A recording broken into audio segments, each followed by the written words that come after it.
Network.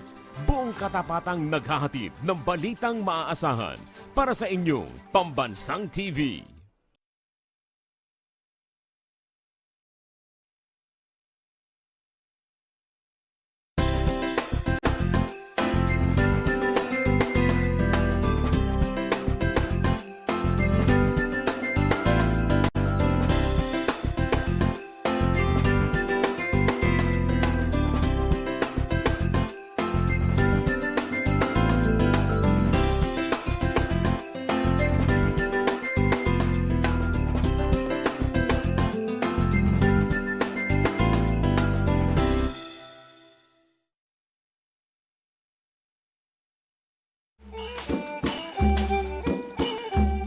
For over the past 10 years, the locals of Ban Tasawang village in Surin province gathered daily to weave silk cloth here after finishing work in the fields.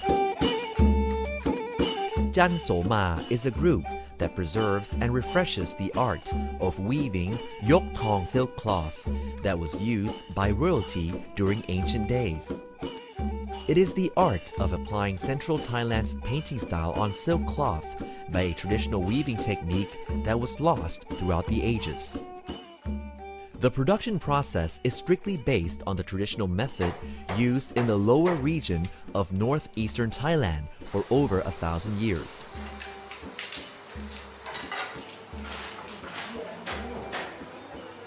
This involves selecting small and light silk threads to wash and boil.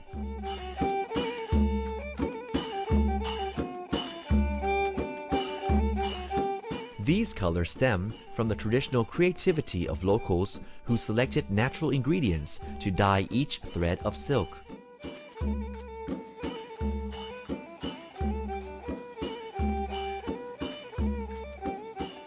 The integration of patterns used by Central Thailand's royalty with the weaving technique of northeastern Thailand's southern region creates wondrous masterpieces.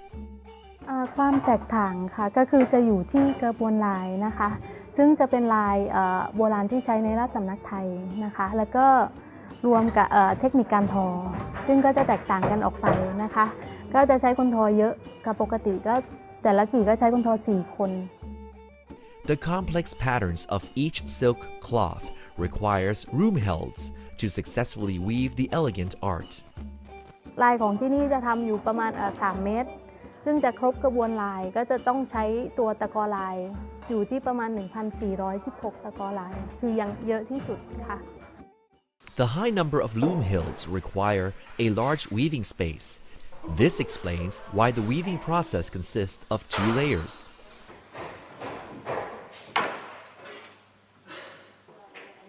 We finish weaving only 3 to 7 centimeters of cloth per day because of the task's difficulty. Each yok thong silk cloth takes as much as 4 to 5 months to complete, leading to its premium price.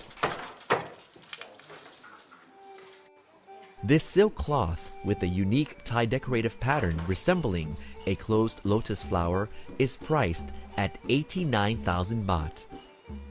Silk cloths with patterns of greater detail, such as the Garuda battling the Naga, were priced at 290,000 baht. Those who are willing to pay the price must also be willing to wait 2 to 3 years according to the production queue. These factors are worthwhile considering the nature of these silk masterpieces. บางคนเอาไปเป็นสมบัติส่วนตัวก็คือไม่ได้เอาไปใช้ไม่อะไรเลยคือเอาไปเก็บเป็นสมบัติเพราะว่าคือลูกค้าทั่วไปเขาจะมองว่าอนาคตต่อไปก็คืออาจจะไม่มีใครมาสืบสานต่องานพวกนี้มันก็จะหายไปอย่างน้อยมันก็ยังมีชิ้นงานที่ยังอยู่ Due to its exceptional quality, Jan Soma was selected to make yok thong silk shirts and shawls for leaders and their spouses during the APEC Summit 2003 hosted by Thailand. The greatest honor was the shop's assignment to design and weave silk cloths as gifts to present to the royal visitors during the 60th anniversary celebrations of King Bhumibol Adulyadej's accession to the throne.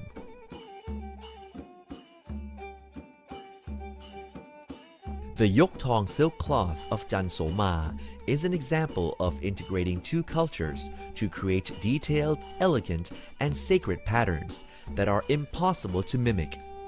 It also appreciates the value of Thai silk to become a precious gift highly sought after by everyone.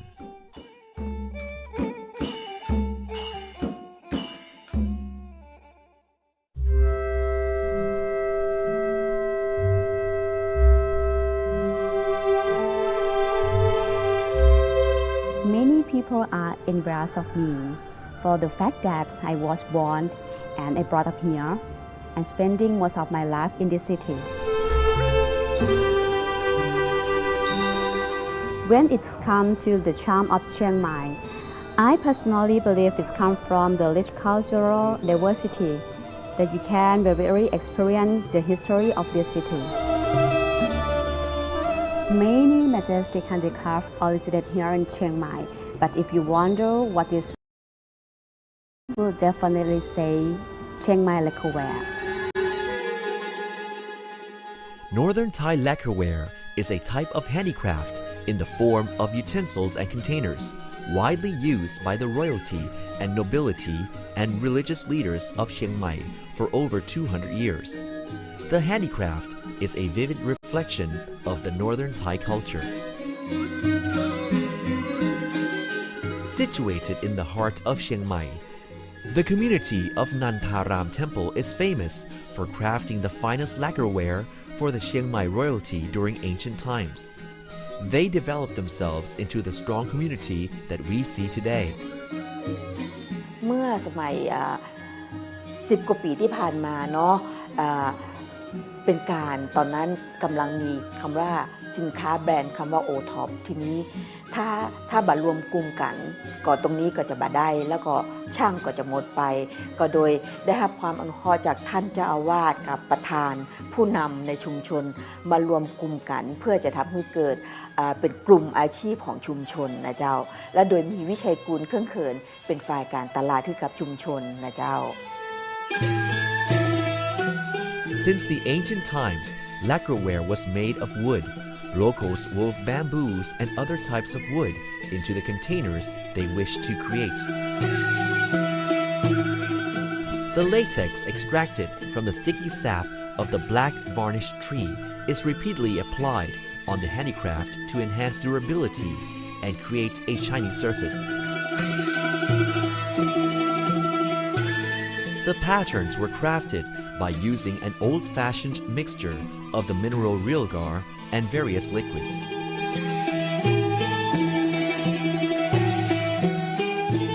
The craftsmen apply gold leaf on the patterns before washing the handicraft with water to gradually reveal its elegant design.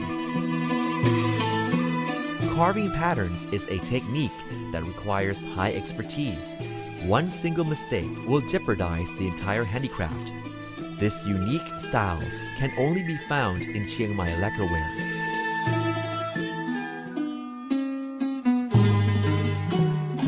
Exquisite production, delicate patterns, and bold colors.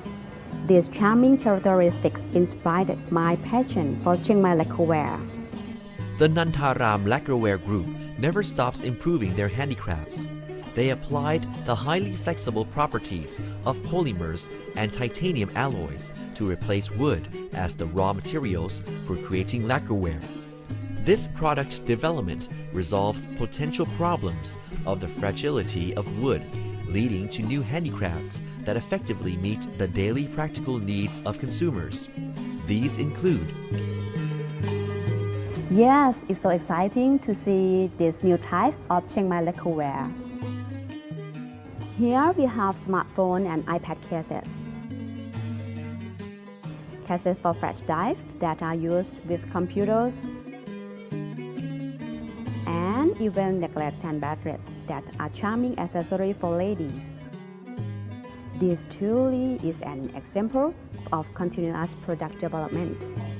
ต้นของเครื่องเขินก็คือยังคงความเป็นลายไทยที่วิจิตรงดงามอยู่ครับแล้วก็อย่างลวดลายของงานรุ่นใหม่ก็จะเป็นการผสมศิลปะสมัยใหม่เข้ามาอย่างเช่นพวกงานกราฟิก I wish that the new generation will share my passion for Thai lacquerware after personally experiencing these majestic handicrafts.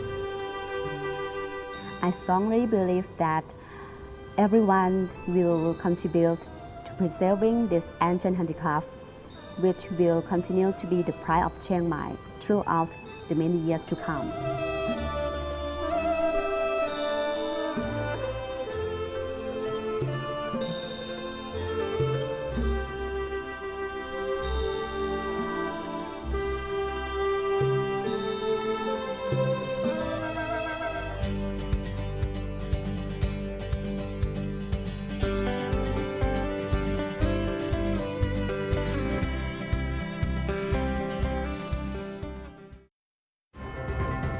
Susunod sa aksyon laban sa kahirapan.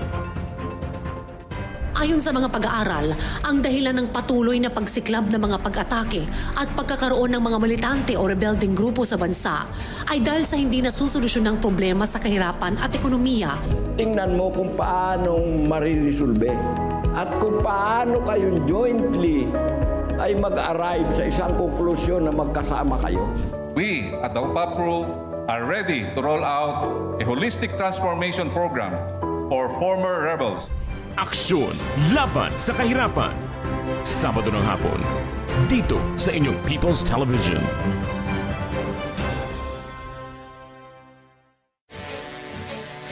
Ngayong Lunes sa On Assignment,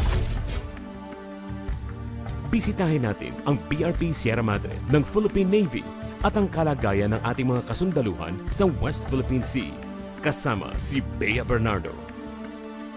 Nagpapadala tayo doon ng mga tropa, nagpapadala tayo ng mga supplies. Hinanda ko na yung pamilya ko, pinaintindi na ito yung situation, wala ako ng ilang buwan, walang communication. Sa panahon ng makabagong teknolohiya, laganap din ang cybercrime sa bansa. Mga kwento sa likod ng mga panloloko, tinutukan ni Patrick De Jesus. Generally, lahat ng traditional crimes, basta pumasok siya sa internet or ICT, that is considered part of cybercrime. Ngayong Lunes, alas 8 ng gabi, dito sa inyong People's Television.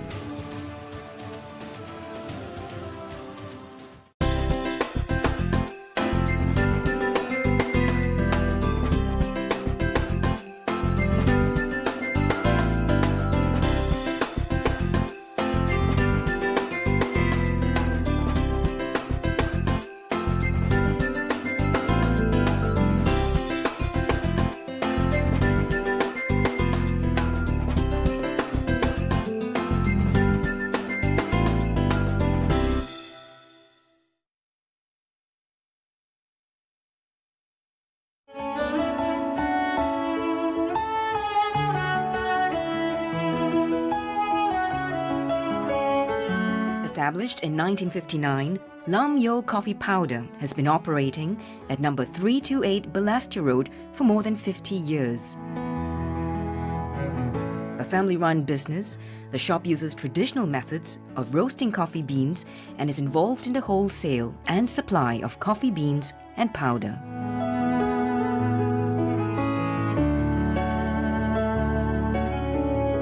I 姓陈，名王雄，这是我的孩子。我是陈柏豪，我们的公司是南洋咖啡粉。我们专卖咖啡豆跟咖啡粉，这是由我爷爷在1959年创办的生意。我从1960年跟我父亲来到这间店里面，跟他学做这行生意。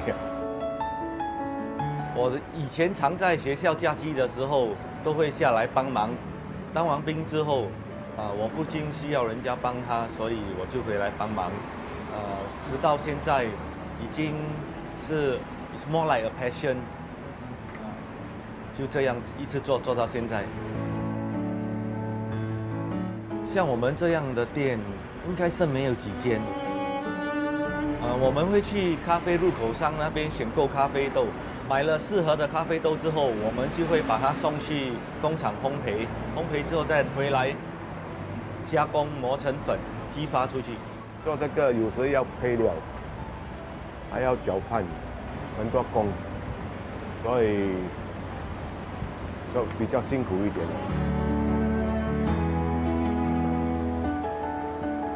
我们每天至少都会喝一杯咖啡，喝了咖啡不能睡觉是看个人，有些顾客睡觉之前还会喝一杯咖啡先。我们有时会喝多一点，因为我们需要品尝我们的咖啡，才知道烘焙方面有没有错误。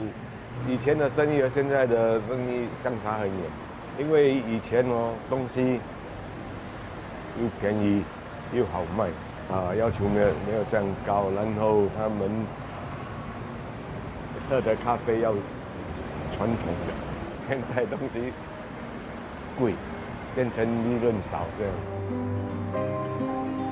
以前的生意量会比较大，现在的话，因为我们做的方法不同，我们要求的是品质，所以量也不多。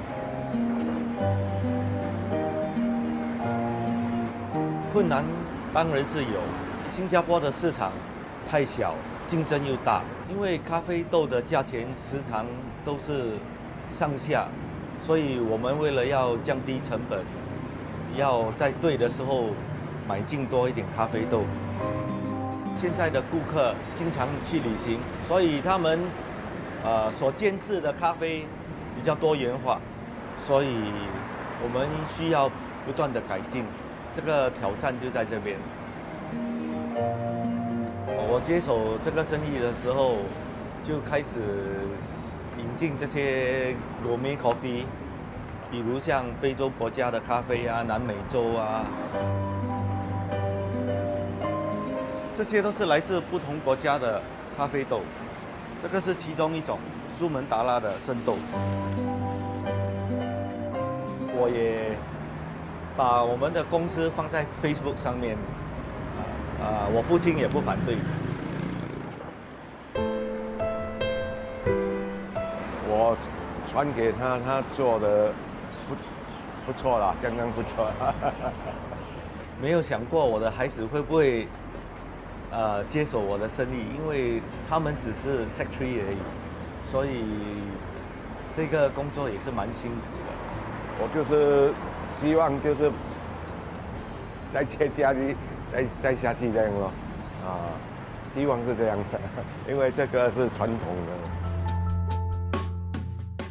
Since the 1950s, Kampong Glam has been the place for both Singaporeans and tourists to enjoy authentic nasi padang, and it is here that we will find one of the oldest nasi padang stalls in Singapore. Warung Nasi Pariaman was started in 1948 by Mr. Izrin bin Ibrahim and his wife, and this popular stall has remained at the same location for close to 70 years. The stall is now run by Mr. Izrin's sons and grandchildren and continues to serve favorites cooked in the traditional style of yesteryear.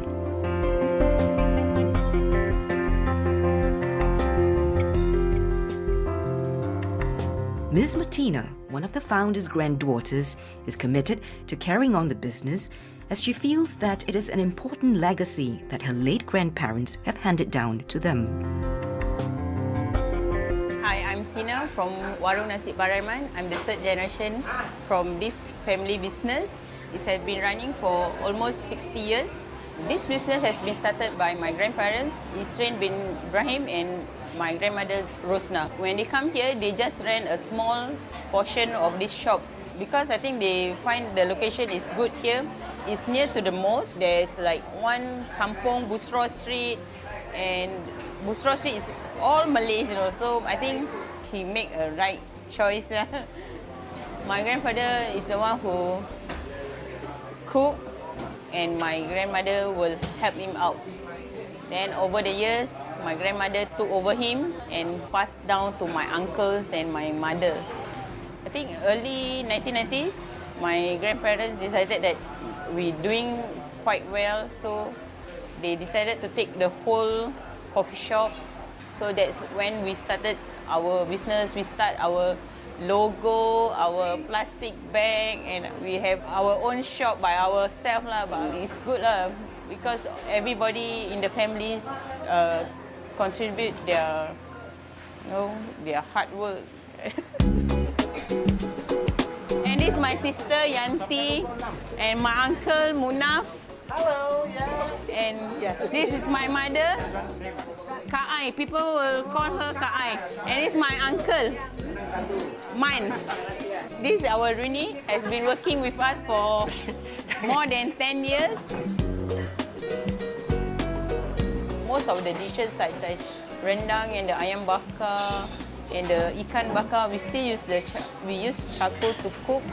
The ingredients are prepared freshly every day by my uncles. We do the preparation around 5 in the morning. Everything we use, we homemade. We do it by ourselves. This is our rendang. We still use the same recipe as my grandparents. It takes like around 3 hours plus to cook so that they have the very soft texture. Our shop open around 7. We close the shop around 3. Although you see that it's like short hours, some people say you close so fast, around 3 you have closed, but all my uncles, my auntie, all my mother are very tired after that.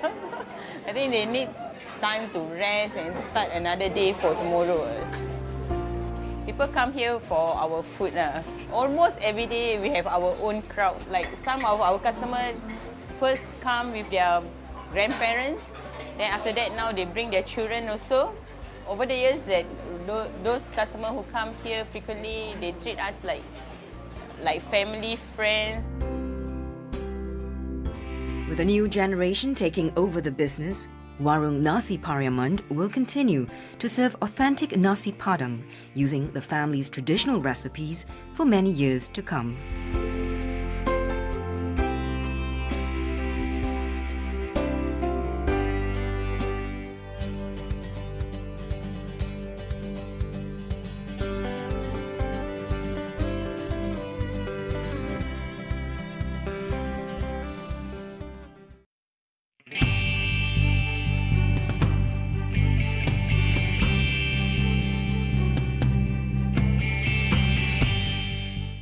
PTV Consumer Watch, bantay presyo sa gasolina.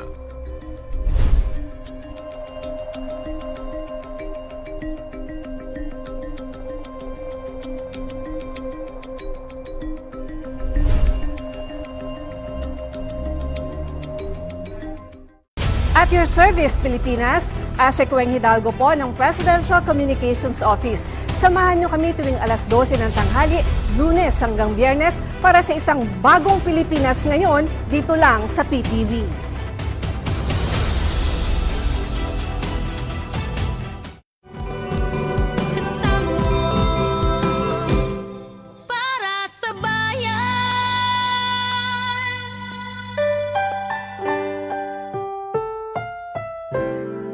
Susunod na programa ay rated PG. Ito ay nangangailangan ng patnubay at gabay ng magulang para sa mga batang manonood.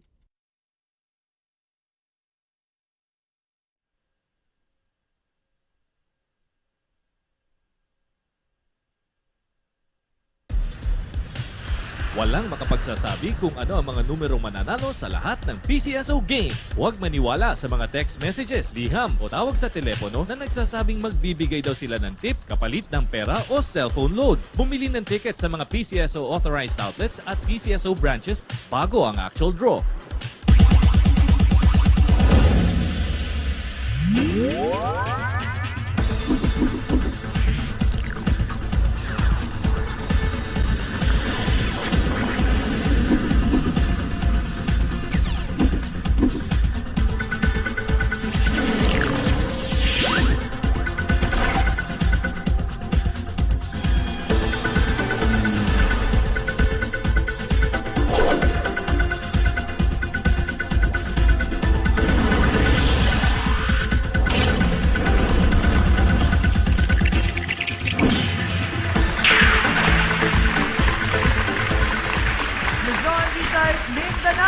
Magandang gabi po sa inyo lahat. Sa mga nangangarap maging Lotto Milyonaryo, narito na po ang programang kayang tuparin ang pangarap ninyo. Welcome po sa 9 p.m. edition ng PCSO Lottery Draw. Mga nabiling tickets i-ready na dahil oras na para maglaro at manalo. Tutok lamang po sa PTV Network at sa ating official social media accounts para sa live na pagbola ng mga winning numbers. At ang makakasama nating maglalaro ngayong gabi. Good evening, Fair. Good evening din sa'yo, Romy. At sa lahat ng ating mga Lotto kalaro na kanina pa nag-aabang ng mga papremyong ipamimigay natin ngayong gabi. 30 minutes lamang po ito, kaya sit back, relax, and enjoy the evening dahil in a few minutes, aalamin na natin kung hawak nyo na ang mga tickets na magpapasaya ng weekend nyo. Good luck, Lotto players! Reminder po sa ating mga Lotto players, kaugnay po sa transition ng bagong lottery system ng PCSO. Ang mga Lotto tickets na nabili hanggang September 30, 2023 ay maaari pa pong ma-validate sa PCSO branch offices at sa PCSO main office na po. At ang mga tickets naman na nabili simula October 1, 2023 ay pwedeng ipa-validate sa lahat ng Lotto outlets nationwide, sa PCSO branch offices o sa PCSO main office. Para makapagsimula na tayo maglaro, ipakilala na natin ang mga Lotto players na naimbitahan natin para maging Lotto Draw Panel of Judges. Present din ang representatives ng PCSO and the Commission and Audit. Good evening po sa inyong lahat. And to assist us with our draws, we have our PCSO Assistant Draw Coordinator. Good evening, sir. Pilipinas, ready na ang papremyo at handa na kaming maghatid ng panalo. Kaya tara na, let's play your favorite Lotto games.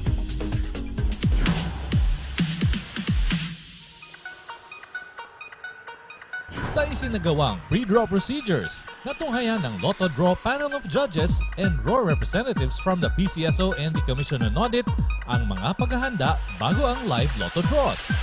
Sa pamamagitan ng machine inspection at machine testing, siniguro po na maayos ang kondisyon ng mga draw machines. Only the operation of the remote switch button ang may human intervention. Sa drawable case selection, 3 sets ang pinagpilian sa bawat game. Randomly, pumili ang chairperson ng isang set ng bola na gagamitin. Lahat po ng bola ay tinimbang para masiguro na halos pantay-pantay ang bigat ng bawat bola. Properly documented at covered po ng video ang bawat activity.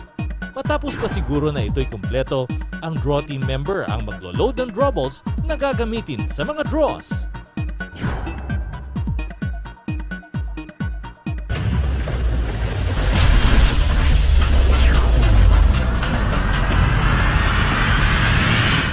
Bago ang Pilipinas, unahin natin ang Ultra Milyong papremyo. At dahil wala pong jackpot winner noong Martes, tonight's Ultra Lotto Jackpot Prize! 94,199,198 pesos and 80 centavos. Net of the Agent's Prize Commission. Mr. Assistant Draw Coordinator, press that button and let's play Ultra Lotto 658. Lotto players, Ultra Lotto draw na. Kompleto ang 58 drawables 1 to 58 na nasa loob ng draw machine. Machine lang po ang pipili ng mga bola. 6 na bola po ang hihintay nating pipiliin. And the first number, 58. Sa mga jackpot pairing games, gaya po ng Ultra Lotto, paghahatian equally ang jackpot prize kung dalawa o pa ang jackpot winners. The second number, 37. Kung makuha ang 3 sa 6 na nanalong numero, panalo po kayo ng 100 piso. The third number, 47. Getting 4 out of the 6 winning numbers instantly wins you 2,000 pesos. And the fourth number, 31. At kung magmatch ang 5 numbers ninyo sa winning combination, panalo po kayo ng 120,000 pesos. The fifth number, number 10. Isang numero na lang po ang hinihintay natin at makukumpleto na ang Ultra Million Combination. And the sixth number, 32. Philippines, tonight's official Ultra Lotto winning numbers in any order. 58, 37, 47, 31, 10, and 32 for the jackpot prize of 94,199,198 pesos and 80 centavos, net of the agent's prize commission. 6 na numero para sa isa pang multi-million combination. Alamin na natin. Let's play Mega Lotto 645.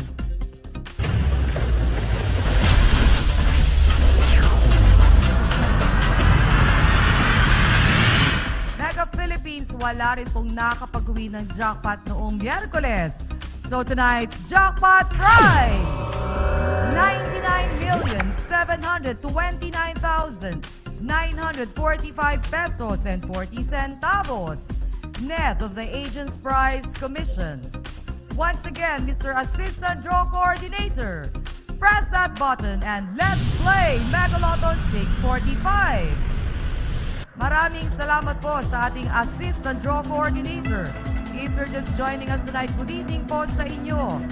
Nasa Mega Lotto draw na po tayo, and this time, 45 draw balls, 1 to 45 ang laman ng ating draw machine. 6 na bola pa rin ang hihintay nating pipiliin. The first number, number 14, 1-4. Ingatan po ang mga lotto tickets, bawal pong mabasa o mainitan. Tandaan, kailangan mabasa ng validating machine ang detalye ng winning ticket sa pag-claim ng inyong premyo. The second number, 43. Sa Mega Lotto 645, panalo ka ng 30 pesos kung magmatch ang tatlong numero mo sa ating mga winning numbers. And the third number, 25. 1,000 pesos naman ang mapapanalunan kung makuha ang 4 out of the 6 Mega Lotto winning numbers. Para po manalo, your numbers can come in any order.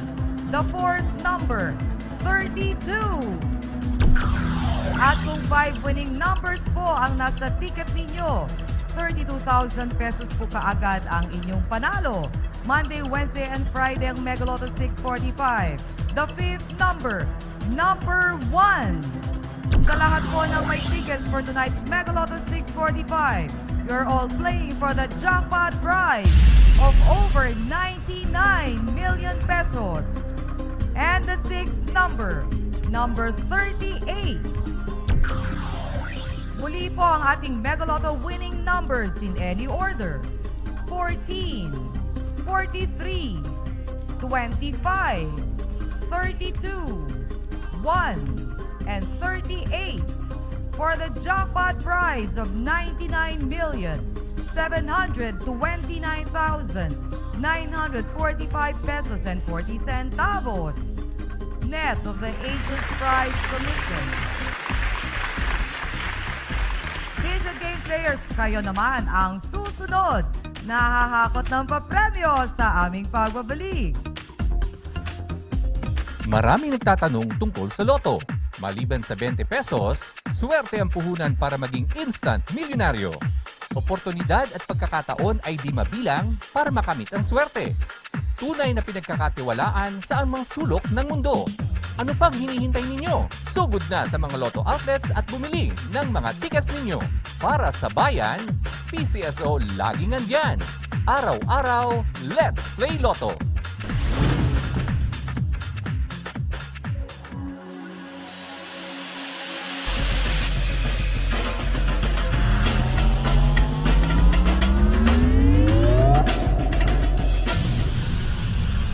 Sa unang digit game, bidang-bida ang 4 na numero. Hindi bababa sa 10,000 pesos per 10 peso play at pwedeng umabot sa 100,000 pesos per 10 peso play ang panalo pag nakuha in exact order ang 4D Lotto 1 ang combination. May system plays din dito gaya ng Roll 1, Roll 4 at Perma or Rumble. Magtanong lang sa mga friendly Lotto tellers kung paano ito laruin. At narito na ang ating 4D Lotto 1 ang combination. For the first number, we have 8. The second number, the number 2. The third number is 3. And the fourth and final number, the number 4. ladies and gentlemen, our 4D Lotto 1 ang combination for tonight. 8, 2, 3, and 4 in exact order.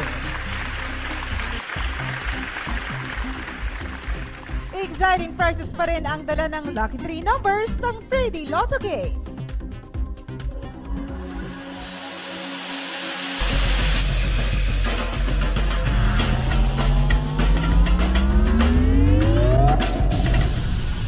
Sa 3D Lotto game, pwedeng manalo ng 4,500 pesos per 10 peso play kapag nag-match ang 3 numbers nyo sa mapipiling 3D Lotto 1 ang combination in exact order. 750 pesos or 1,500 pesos naman ang pwedeng mapanalunan kung nag-Rambolito system play. Thrice daily ang papremyo every 2 p.m., 5 p.m., and 9 p.m. At narito na ang ating 3D Lotto 1 ang numbers.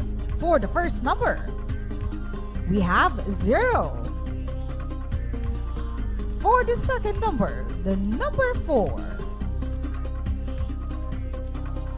And the third number, the number 1. Again, tonight's 3D Lotto 1 ang combination. 0,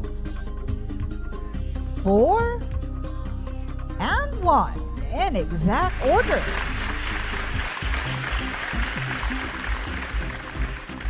Para sa huling laro natin ngayong gabi, siguradong mag-enjoy ka sa panalong dala ng 2 numero. Let's play 2D Lotto.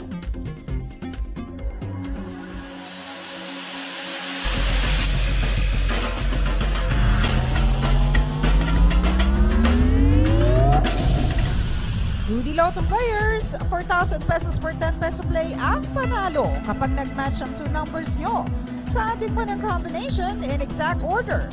Kung nanalo via the Rambolito system play, 2,000 pesos ang may uuwi nyo. Lotto winners, may 1 year kayo to claim your prizes. At narito na ang resulta ng ating 2D Lotto draw. For the first number, we have 20. And for the second number, the number 30, 30.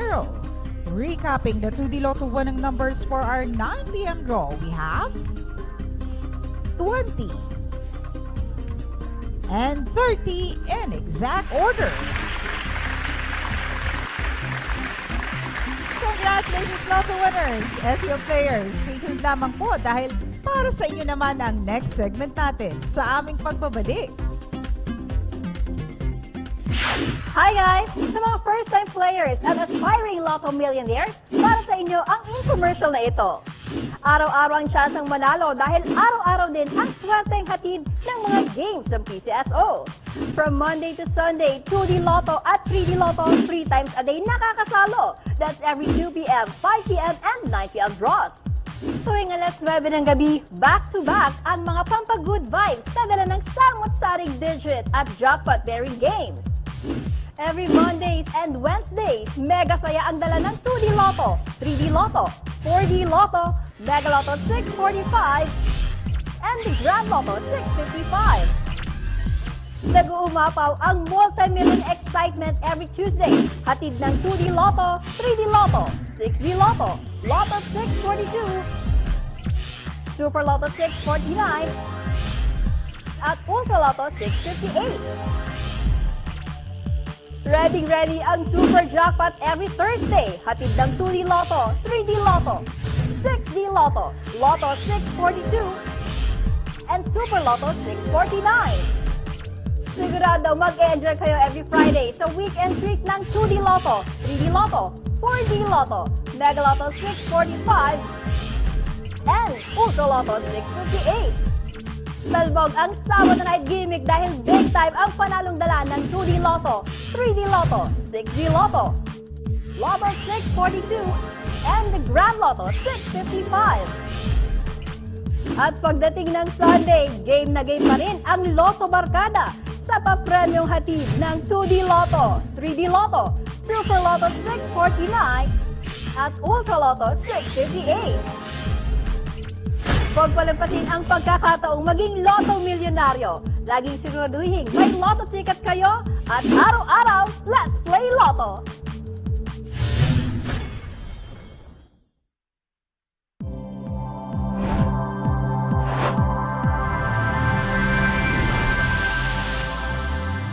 Mga kaigsunan, maayong gabi sa inyong tanan. Authorized na po ang ilang STL agents na gamitin ang national draw results para sa kanilang STL operations. Para po sa updated list ng STL AACs, narito po.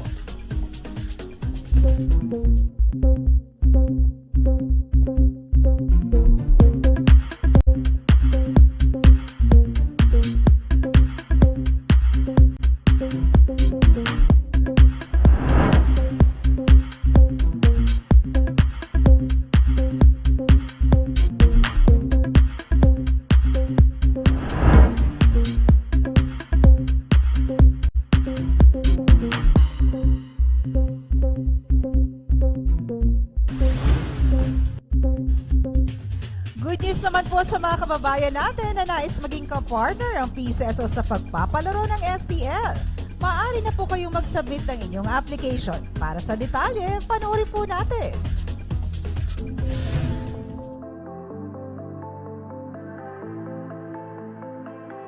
Starting October 27, 2023 from 8 a.m. to 5 p.m. until November 10, 2023 at 3 in the afternoon, the Philippine Charity Sweepstakes Office will be accepting applications for small town lottery operations for the following areas. Provinces of Camiguin, Tawi-Tawi, Sulu, Western Samar, Kalinga, Apayao, Eastern Samar, Leyte, Biliran, Basilan, and Surigao del Sur, and the cities of Makati, Tacloban, Navotas, and Valenzuela. The start of opening and evaluation of application shall be on November 13, 2023 at 9 a.m. For the list of requirements and guidelines, you may call the PCSO Branch Operations Sector or visit the PCSO website.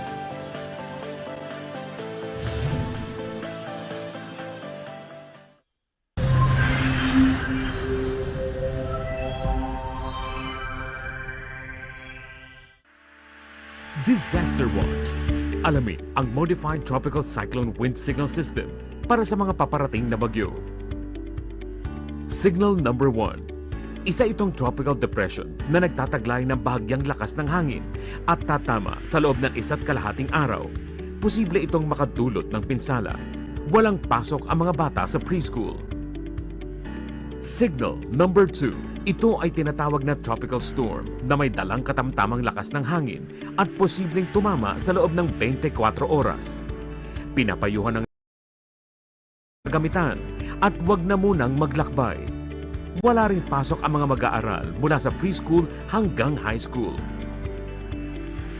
Signal number 3. Ito ay severe tropical storm na posibleng tumama sa loob ng 18 oras. Pinapayuhan ang mga residente na lumikas sa mabababang lugar, baybayin at tabing ilog at maghanda sa pagkawala ng kuryente at komunikasyon. Walang pasok sa lahat ng antas ng edukasyon. Signal number 4. Ito ay isang ganap na typhoon na maaaring tumama sa loob ng 12 oras at nagtataglay ng napakalakas na hangin. Dapat manatili muna sa bahay at lumikas mula sa mga mapanganib na lugar.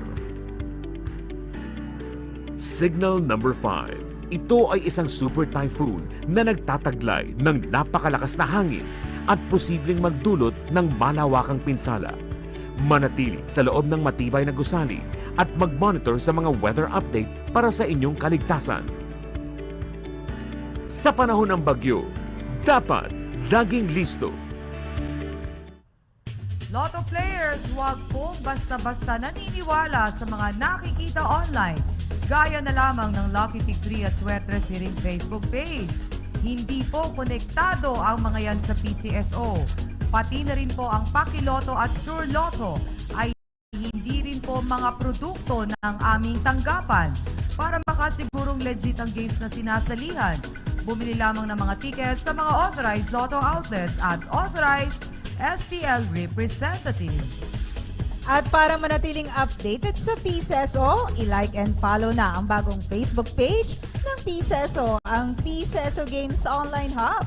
Huwag kalimutan i-click ang notification bell para hindi ma-miss ang Lotto Draw results, jackpot estimates, announcement of winners, and other programs and activities ng PCSO. Good news naman po sa mga naghahanap ng libreng check-up.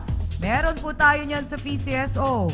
Pumunta lamang po kayo sa PCSO Main Office, Conservatory Building, Shaw Boulevard, Mandaluyong City. Mula alas 8 ng umaga hanggang alas 5 ng hapon. Lunes po yan hanggang Biyernes. First come, first serve po ang ipinatutupad kaya agahan po ang pagpunta. Magdala ng photocopy ng inyong valid ID pati na ng inyong vaccination cards dahil fully vaccinated individuals lamang ang makakatanggap ng nasabing serbisyo. At bukod sa libreng medical and dental check-up, ready to serve you pa rin po ang ating multi-specialty clinic. Para sa schedule ng ating mga espesyalista, narito po. Libreng konsulta ba ang hanap ninyo? Meron tayo niyan dito sa PCSO. Inihahandog ng PCSO Multi-Specialty Clinic ang free medical services para sa inyo. Tuwing Lunes, ready to serve you ang aming mga cardiologist and neuropsychiatrist mula alas 9 na umaga hanggang alas 12 ng tanghali. Available naman ang ating mga ENT doctor and pulmonologist every Tuesday from 1 p.m. to 4 p.m. At pagsapit ng Miyerkules, pwede kayong kumonsulta sa aming mga gastroenterologist and endocrinologist. Sa mga may problema sa buto, handang maglingkod sa inyo ang aming orthopedic surgeon every Thursday from 1 p.m. to 4 p.m. At kung may problema sa inyong paningin, worry no more dahil ang ating ever-reliable ophthalmologist na ang bahala sa inyo. Tuwing araw yan ng Biyernes mula 2 p.m. hanggang 5 p.m. All these services are free. Kaya bumisita na sa PCSO Multi-Specialty Clinic. Pero reminder lamang po, fully vaccinated individuals lamang ang makakapag-avail ng mga nasabing serbisyo. Kaya dalhin po ang inyong mga vaccination cards, pati na din ang inyong mga valid ID with photo. For your inquiries and appointments, tumawag lamang sa aming Medical Services Department sa telephone number 8846-8757.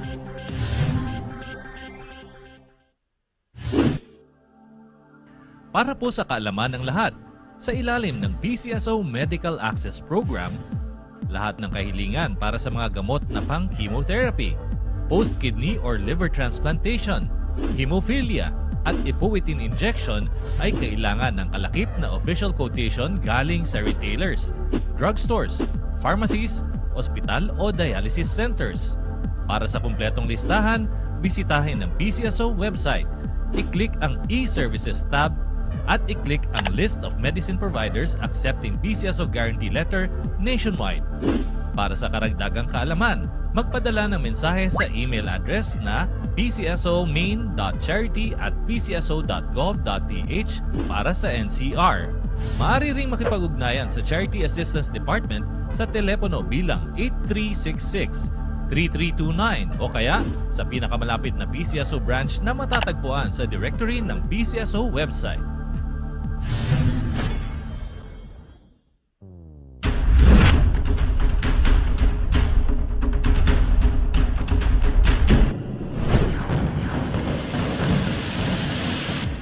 The result of the 2 p.m. draw. For the 3D Lotto, the winning numbers are 9, 9, and 1 in exact order. For the 2D Lotto, the winning numbers are 1 and 14 in exact order. And the result of the 5 p.m. draw. For the 3D Lotto, the winning combination is 9, 9, and 3 in exact order. And for 2D Lotto, the winning combination is 5 and 7 in exact order.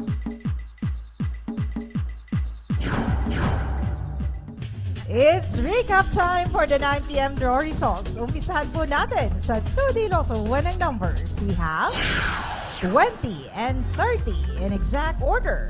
For 3D Lotto, we have 0, 4 and 1 in exact order. And for 4D Lotto, we have 8, 2, 3 and 4 in exact order. Para naman sa ating Mega Lotto 645, 14, 43, 25, 32, 1, and 38 in any order for the jackpot prize of 99,729,945 pesos and 40 centavos, net of the agent's prize commission. At sa ating Ultra Lotto 658, 58, 37, 47, 31, 10, and 32 in any order for the jackpot prize of 94,199,198 pesos and 80 centavos, net of the agent's prize commission. Alamin na po natin kung may jackpot winners ba tayo ngayong gabi. Ayon po sa PCSO Data Center, para sa Mega Lotto 645, we have no winner. At sa Ultra Lotto 658, also no winner. Congratulations to all the winners. Tandaan po may 1 year lang po kayo para makuha ang panalo. And to know how to claim your prizes, let's watch this.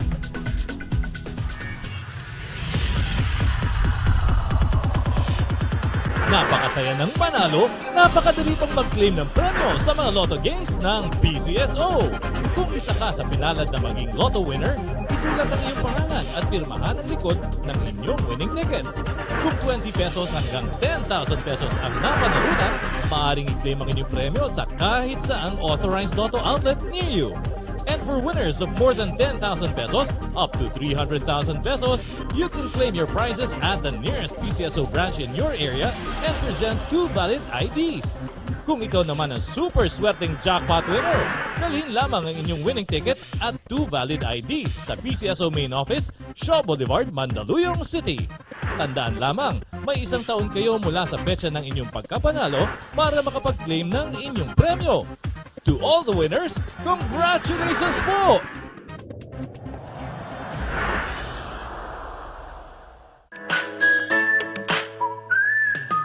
Oy, kapatid, gusto mo ba na yumaman? Takbo na sa malapit na lutuhan. Simple lang naman ang iyong kailangan. 20 na lang ulit ang ating puhunan. Ito ay laro na galing sa puso. Nakatulong ka pa sa kapatao. Balik loto sa mababang presyo. May pag-asa makamit ang pangarap mo.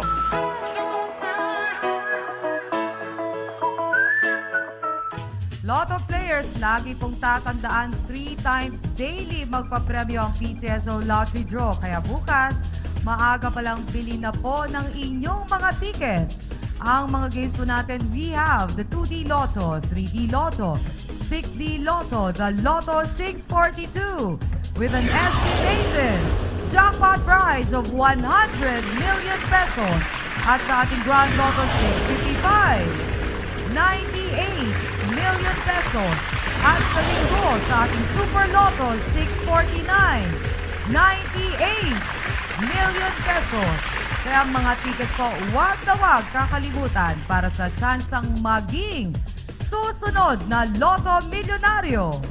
And that's all for tonight para po sa PCSO Celebrado the 3rd. Ang inyo pong lingkod, Romy Season, nagsasabi, sa PCSO, bagong Pilipinas ang panalo sa kawanggawa at serbisyo.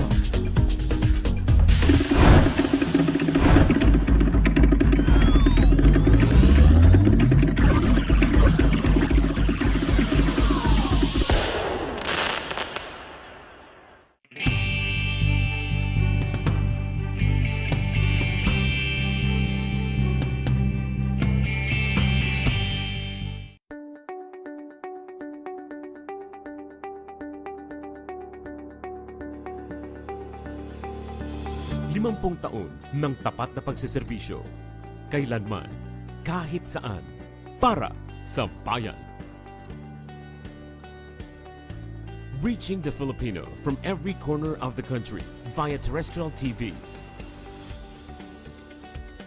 In Luzon, PTV 8 Cordillera, PTV 4 Manila, PTV 4 Palawan, and PTV 4 Naga.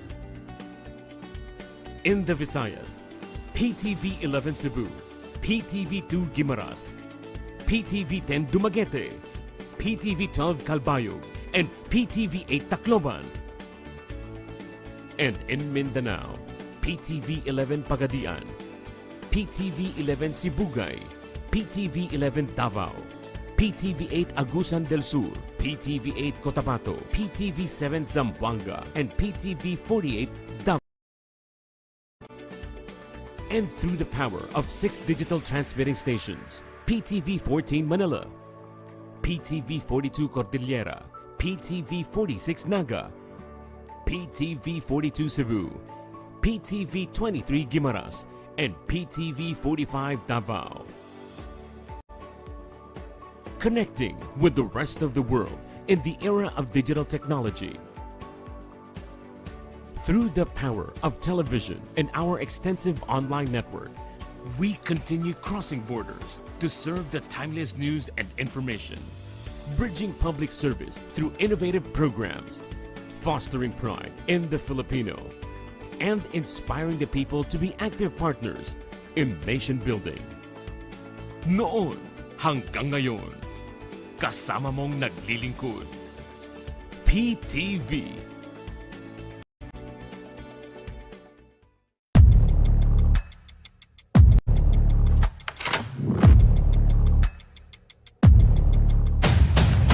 Ngayong linggo sa Masters of the Game. You know, she's one of our greatest athletes. She's one of the greatest track and field athletes that the Philippines has ever had. Wala akong kamuang sa mundo, pero laban lang, matapang, wala akong pinipili. Ako si Bill Velasco, hanggang sa susunod na kabanata ng Masters of the Game. Masters of the Game. Ngayong linggo, alas 8 ng gabi, dito lang sa PTV.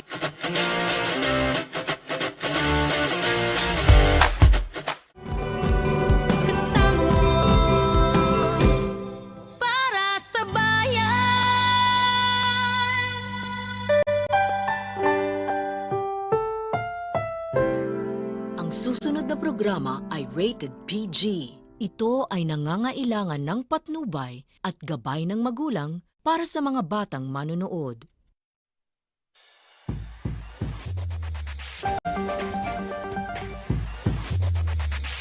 Tonight's top stories. Japanese Prime Minister Fumio Kishida arrives in the country for a 2-day official visit to discuss issues in the West Philippine Sea, bolster defense and security ties, among others. Newly appointed Department of Agriculture Chief Francisco Chu Laurel Jr. receives his first marching order from the President to ensure regulated prices of agricultural products. House Speaker Martin Romualdez lauds President Ferdinand R. Marcos Jr. for his service and tireless efforts in addressing issues in the agriculture sector during his stint as DA Secretary. The government assures to bring overseas Filipinos to safety amid the ongoing Middle East turmoil. Pump prices of petroleum products are set to roll back next week. Find out the list of singers who emerged as the most translated artists worldwide. These stories and more on PTV News Tonight.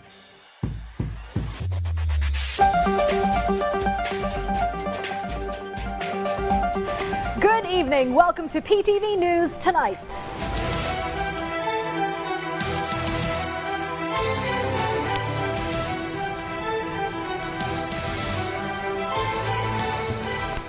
After 16 months in office, President Ferdinand R. Marcos Jr. has finally found someone he could trust and hand over the reins of the Department of Agriculture that has been stuck in idle over issues of climate change, hoarding, agricultural smuggling, and a marginalized farming sector needing government help.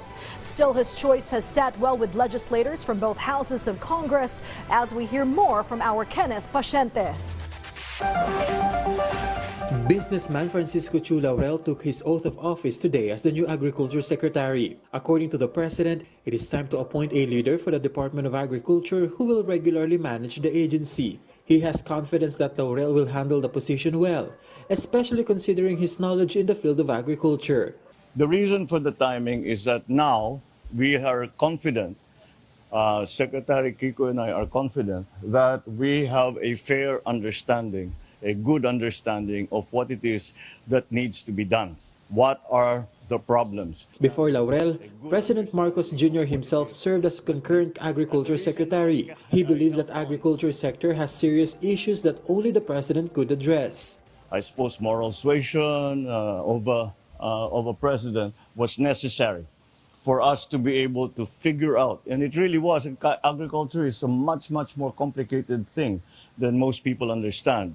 But we have come to that point where we have a very good idea of where the problems lie, and what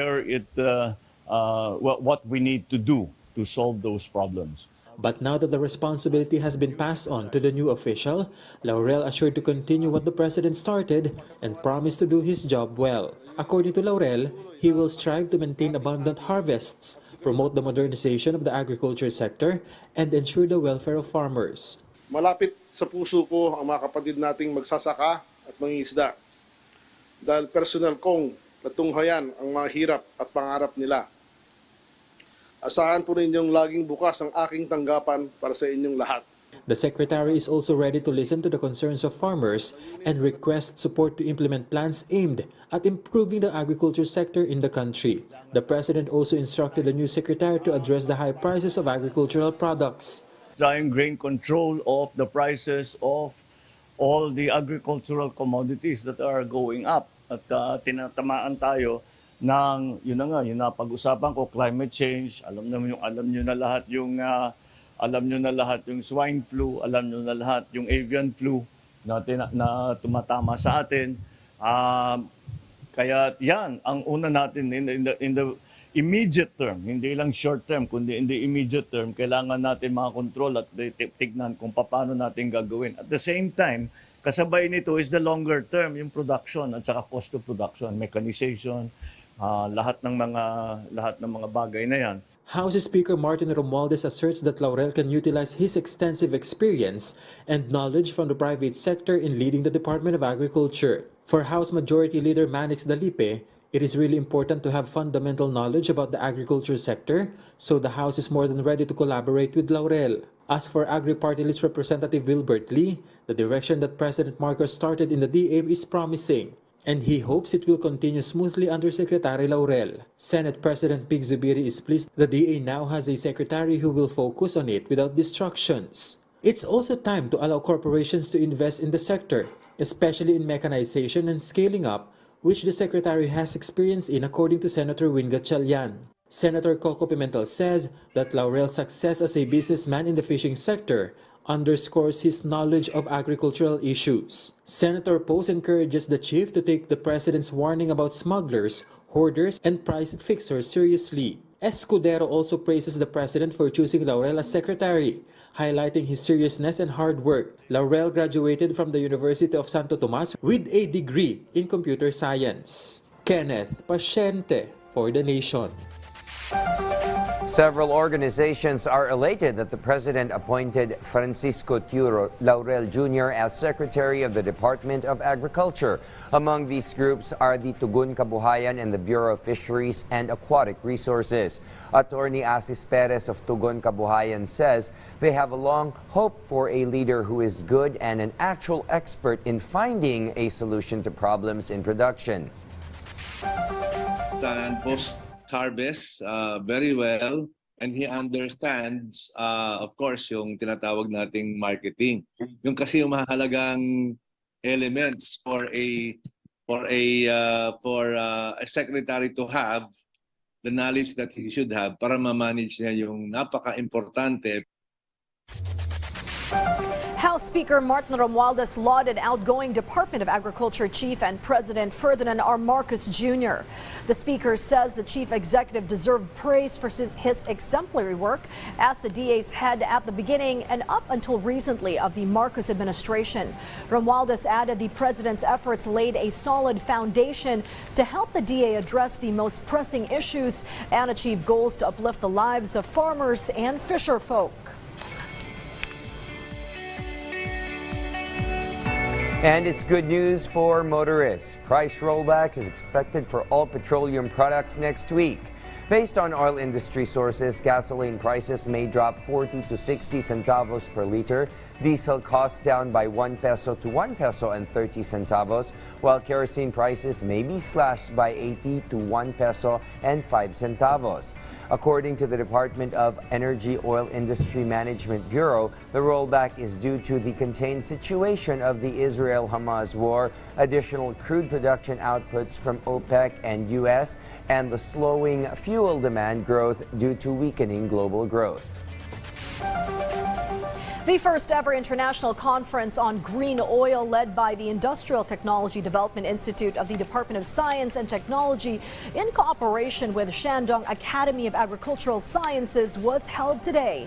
The conference focused on the collaborative research and development project in the extraction of cashew oil through the use of green technology. This aims to boost the integration of various applications such as foods, pharmaceutical and cosmetics industries to broaden knowledge on the nutritional and economic value of cashew oil. This would also serve as a platform for stakeholders in cashew production, manufacturing, sales, and micro, small, and medium enterprises to exchange ideas related to oil production and green chemical manufacturing. Lalo nating mapakinabangan ang isang agricultural product.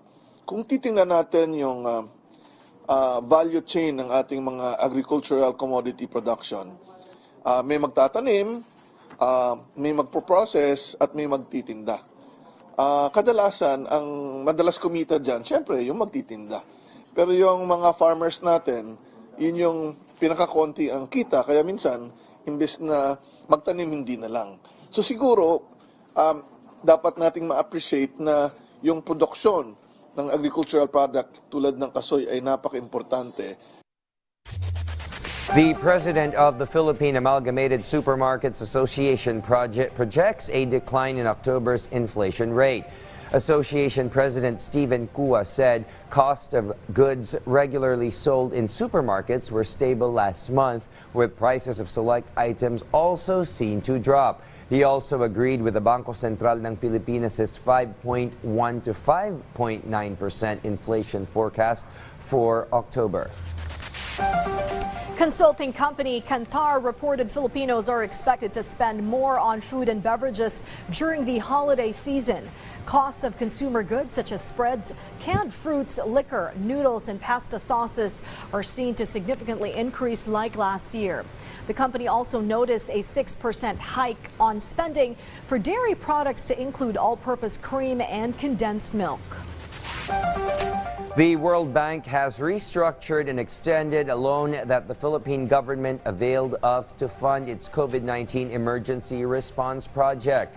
The multilateral lender moved the closing date of the financing loan agreement to a later date. Thus, the closing date of the loan was agreed upon to be on December 29, 2024. The Philippine Amusement and Gaming Corporation's income rose by as much as 39.7% in the months leading to September of this year. This and other business stories in tonight's Business Wrap-Up. The Philippine Amusement and Gaming Corporation, or PAGCOR's earnings increased by 39.7% to 4.86 billion pesos in the months leading to September. This due to the improving operational capacity of the industry. Its revenue also rose to 51.66 billion pesos, higher by 32% from 39.17 billion pesos recorded in 2022. The Bureau of Customs, or BOC, has exceeded its collection target for October. Its total collection reached 78.616 billion pesos, which is more than its goal of 77.53 billion pesos by 1.4% or 1.084 billion pesos. Department of Human Settlements and Urban Development Secretary Jose Rizalino Alcazar underscored employment and sustained livelihood for Pambansang Pabahay para sa Pilipino program, or 4PH, is crucial to its success. The DHSUD chief says it is important for beneficiaries to find work or a means of living within the vicinity of the government's housing projects to encourage them to remain there and make a better life for themselves. The Intellectual Property Office of the Philippines, or IPO Philippines, is working with the World Intellectual Property Organization, or WIPO, to enhance its site blocking process against globally known pirated websites. To make this happen, the two offices signed a letter of understanding with IPO Phil Director Roel Barba and WIPO Director General Darren Tang as signatories. This is Sharms Espina for The Nation. In other news, Maynilad Water Services has begun its service interruptions for some parts of Cavite, which started on November 2nd and will last until November 16. The water provider said the increasing demand for the precious resource was the reason for the service interruption in Cavite. Additional network maintenance, on the other hand, will be conducted in Caloocan and Quezon City from November 3 to 6. Up next, President Joe Biden to host America's summit. The details and more after some important reminders. Stay with us.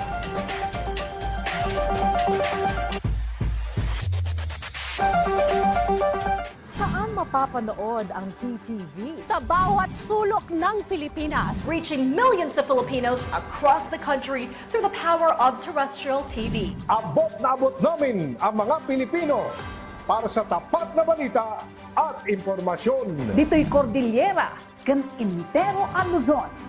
Da kami, timapang namnamaan. Sa aton sa Visayas, wala kami mapugong sa pagpaabot sa unsang hitabo. Dini sa saad ng yuta, Mindanao, PTV, pirmi maminaw para sa paghatod sa balita. Broadcasting in Luzon, PTV4 Manila, PTV8 Cordillera, PTV4 Naga, and PTV4 Palawan. In the Visayas, PTV11 Cebu, PTV10 Dumaguete, PTV2 Guimaras, PTV8 Tacloban, and PTV12 Calbayog. And in the heart of Mindanao, PTV11 Davao City, PTV8 Cotabato, PTV7 Zamboanga, PTV11 Sibugay, PTV11 Pagadian, PTV48 Davao del Norte, and PTV8 Agusan del Sur. PTV Regional Network, buong katapatang naghahatid ng balitang maaasahan para sa inyong pambansang TV.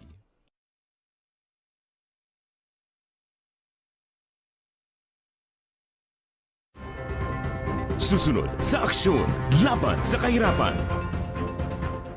Ayon sa mga pag-aaral, ang dahilan ng patuloy na pagsiklab ng mga pag-atake at pagkakaroon ng mga militante o rebelding grupo sa bansa ay dahil sa hindi nasusolusyon ng problema sa kahirapan at ekonomiya. Tingnan mo kung paano mariresolve at kung paano kayo jointly ay mag-arrive sa isang konklusyon na magkasama kayo. We at the UPAPRO are ready to roll out a holistic transformation program for former rebels. Aksyon, laban sa kahirapan. Sabado ng hapon, dito sa inyong People's Television. Ang mga may init na balitang tumatak ngayong linggo sa mundo ng sports. Tinanong ko sa dad ko, anong sport to? Sabi niya, bowling. And then, ang alam ko sa bowling nung araw, malilit na bola, yung ducting. Tulad ng ibang sports, ang bowling ay hindi nakukuha sa tangkad o sa liit, sa gaan o sa bigat. Ito ay consistency and determination. Ang The Farm ay isa sa pinakasikat na getaway, hindi lamang sa mga artista, kundi pati sa mga stressed-out professionals. Being able to handle emotions, that's what the program teaches you. If you met me before I did the program, no, it would not happen because I would shut mouth. PTV Sports, ngayong Sabado, alas 4:30 ng hapon, dito lang sa PTV.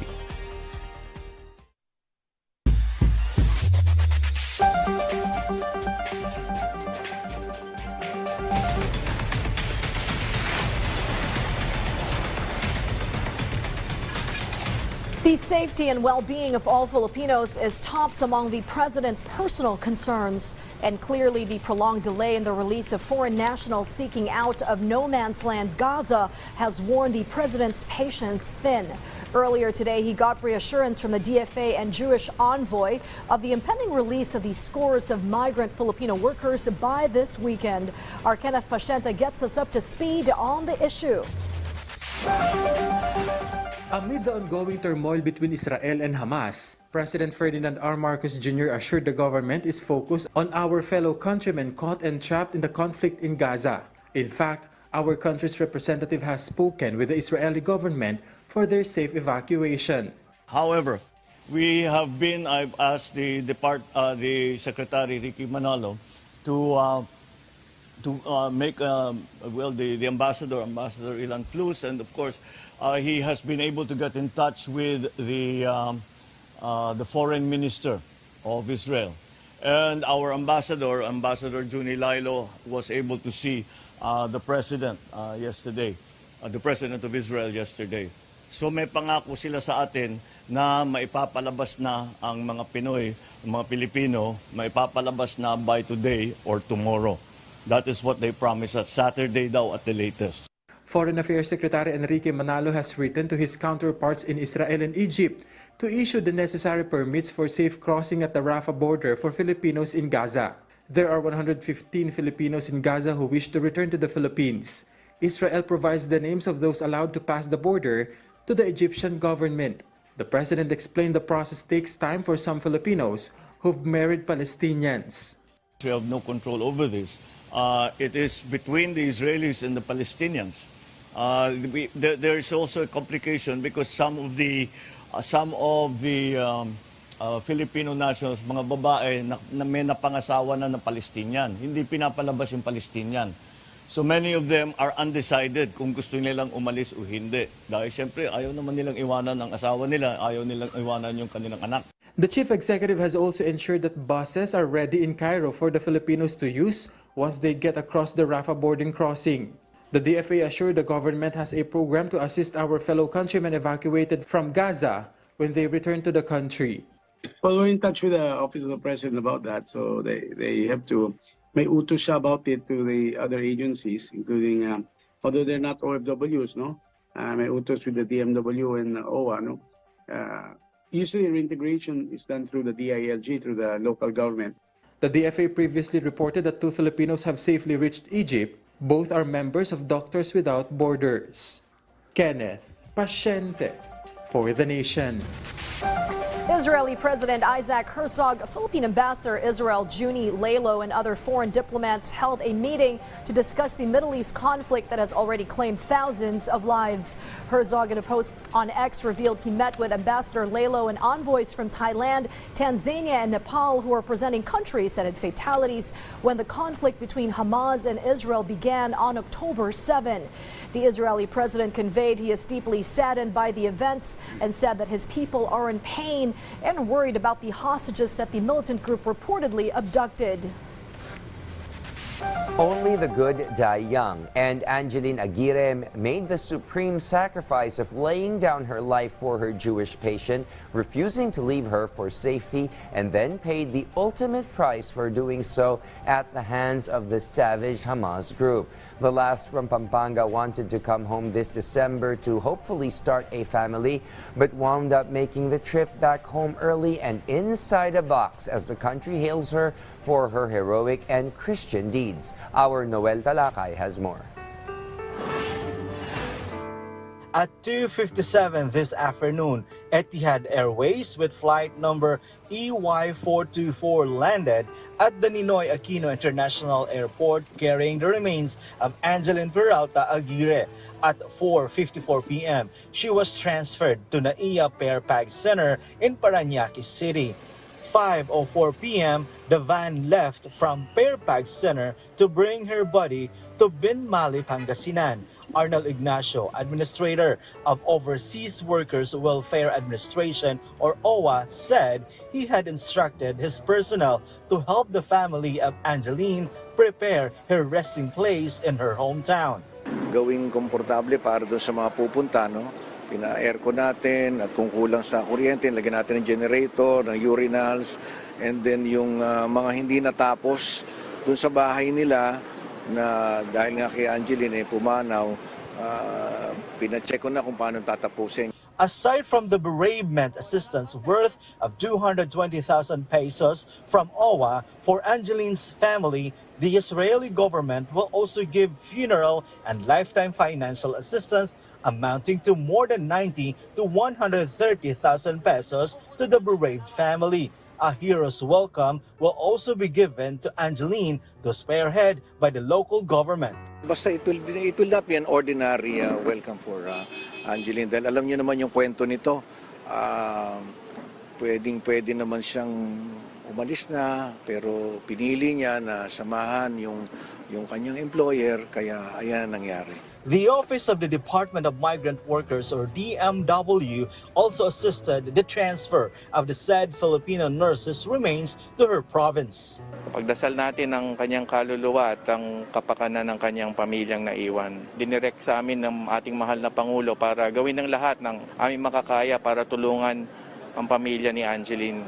Angeline, 33, is the second among the 4 OFWs killed in the terrorist attacks by Hamas last month in Israel. She was the caregiver who refused to leave her elderly patient behind as the terrorists closed in on their house-to-house killing spree. Her husband, 2 siblings, and aunt were also present at the NAIA but refused to give statements, insisting instead for privacy. Noel Talakay for The Nation.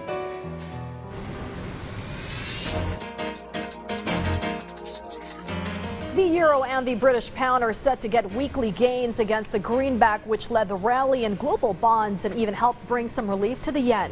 The euro went up 0.1% at $1.0632 and could be heading to a weekly gain of 0.63%, due mainly to its earlier gains, while the sterling was flat in today's trading at $1.2193 and is set for a 0.61% gain.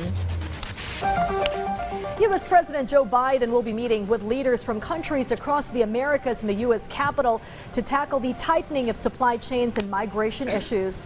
White House National Security Council spokesperson John Kirby says the two-day event would be a once-in-a-generation opportunity to tilt the global supply chains to the Western Hemisphere. The White House official also said the U.S. intends to rally the countries in the Americas to help address the shared migration challenge and also build a meaningful economic opportunity with them. The container shipping giant AP Moller Maersk plans to cut at least 10,000 jobs as its revenue and demand declines. The Danish company aims to save $600 million next year following a 47% drop in its third quarter revenues. In August, they warned of a steeper decrease in global demand for shipping containers by sea in 2023. Meanwhile, tech giant Apple reports a decline in its sales for the 4th consecutive quarter, but iPhone sales and services increased. The $23 billion profit on revenue of $89.5 billion is lower compared to the same period in 2022. Meanwhile, iPhone sales reached $43.8 billion, while its services unit like Apple Music and iCloud hit a record high of $22.3 billion. This despite a continuous drop in the sale of smartphones worldwide, as per market tracker Counterpoint. Apple released its latest iPhone 15 products last September. And here are the results of tonight's multi-million peso lotto draws from the PCSO.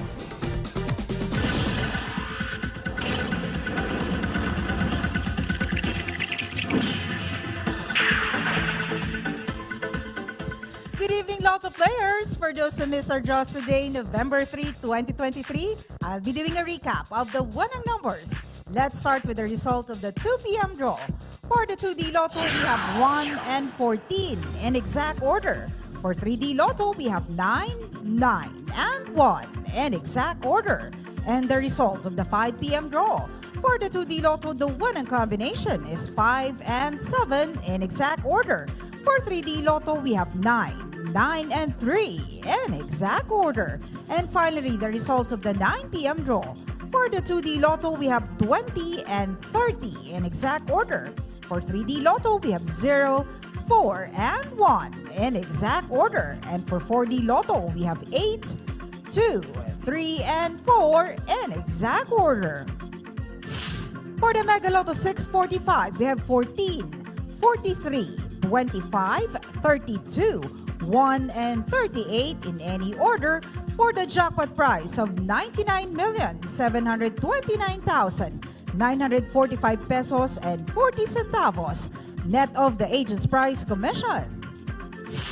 And for the Ultra Lotto 658, we have 58, 37, 47, 31, 10, and 32 in any order for the jackpot prize of 94,199,198 pesos and 80 centavos, net of the agent's prize commission. Do we have jackpot winners tonight? According to the PCSO Data Center, for the Mega Lotto 645, we have no winner. While for the Ultra Lotto 658, still no winner. That's all for tonight. I am Fez Celebrado III for the PCSO Lottery Draw Recap. Thank you and good evening.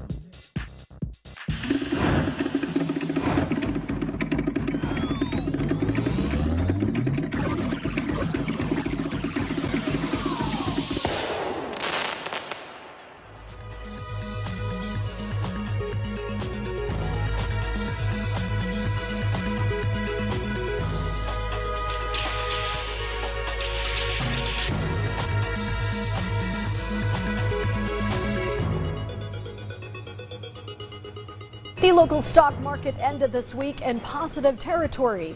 The Philippine Stock Exchange Index, or PSCI, went up 15.49 points, or 0.26% to close at 5,989.27, while the broader all shares rose 8.88 points, or 0.27% to finish at 3,263.05. Sectoral gauges except financials closed in the green, led by services with 1.64%.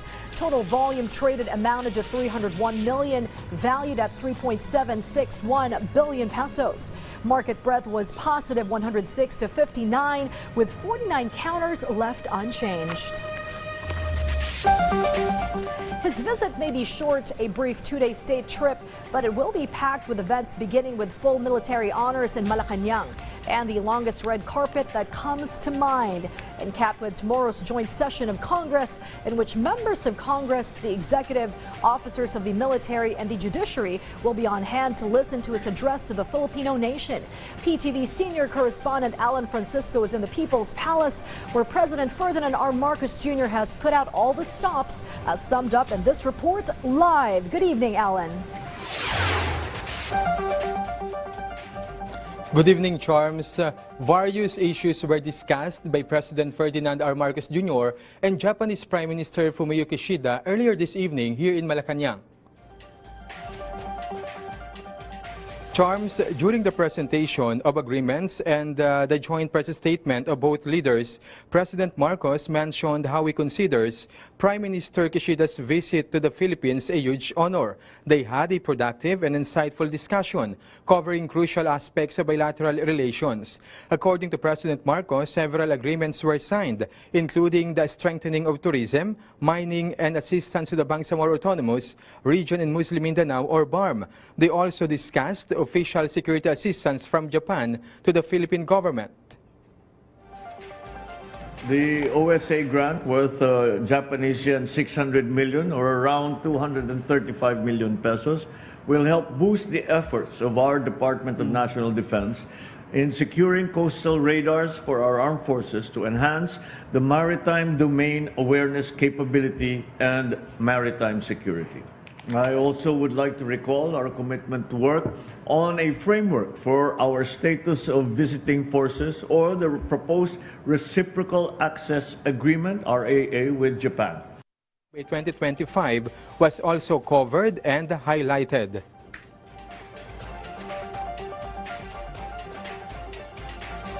We must note with appreciation Japan's commitment to the Philippines, which is manifested by its dynamic support of the Philippines' efforts to attain upper middle income country status by 2025, in line with our Philippine Development Plan for 2023 to 2028. The Japanese government also supports the improvement of the transportation system in the country, such as the Metro Manila Subway project. For all this, President Marcos expressed his heartfelt gratitude to Prime Minister Kishida for visiting the Philippines. These statements by the President are part of the activities in Japanese Prime Minister Kishida's arrival and first day in the Philippines. Earlier, he participated in a wreath-laying ceremony at Dr. Jose Rizal's monument in Manila. Tomorrow, Prime Minister Kishida ends his scheduled activities and heads back home to Japan. And live here in Malacanang, Charles. Many thanks, Alan Francisco. Other than the President's State of the Nation speech, a joint session of Congress is only convened for visiting heads of state, the truly special and distinguished ones. And one of the handfuls is in the country right now on a brief two-day visit. Hence, the biggest welcome mat and the longest red carpet that comes to mind, plus the finest meats and cheeses in the land, are in order for Japan's visiting Prime Minister Fumio Kishida, who gets to address a joint session of Congress tomorrow. Our Mela Lesmoras fills us in with more.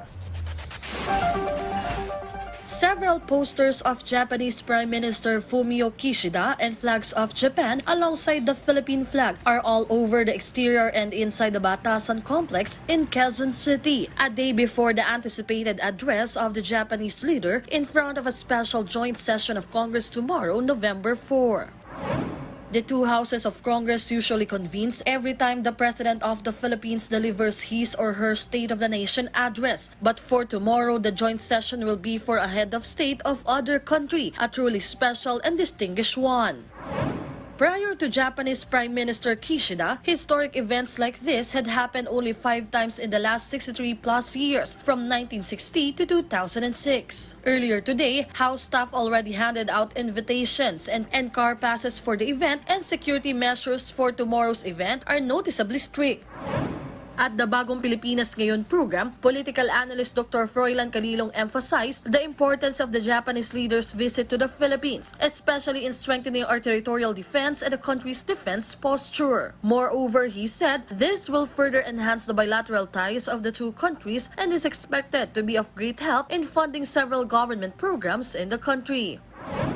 We know for a fact that for many decades now, meron talagang tayong tinatawag na ODA or Official Development Assistance na nanggagaling sa bansang Hapon. At ito ay nakaangkla nga or nakasentro sa mga usapin, particularly sa infrastruktura, pagpapalawig ng komersyo, pagbibigay ng hanap buhay, ganun din naman sa mga ilang usapin patungkol sa health and education. So I really believe that with China canceling all these concessions, talagang kayang-kayang punan ito ng bansang Hapon, and I believe talaga naman na yung kanilang suporta sa bansang Pilipinas, which we felt in the past, sa tingin ko lalong mas mapapaigting ngayon. Mela Lesmoras for the Nation.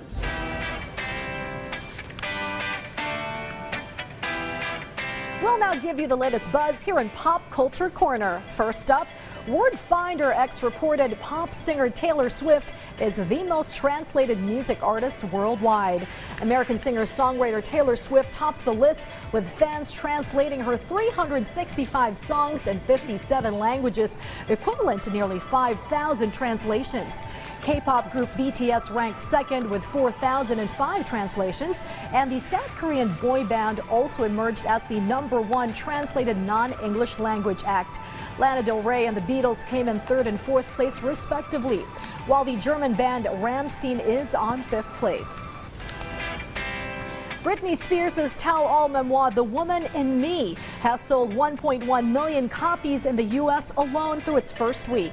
The sales figures include pre-orders, print sales, ebooks, and audiobooks, which was released on October 24.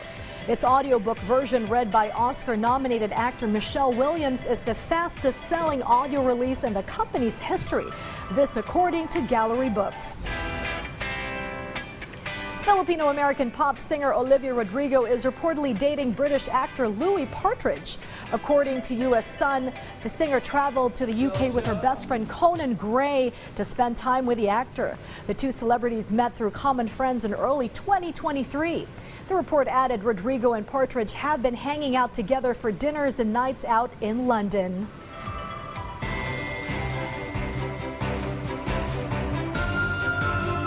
The shear line will prevail over the northern section of northern Luzon.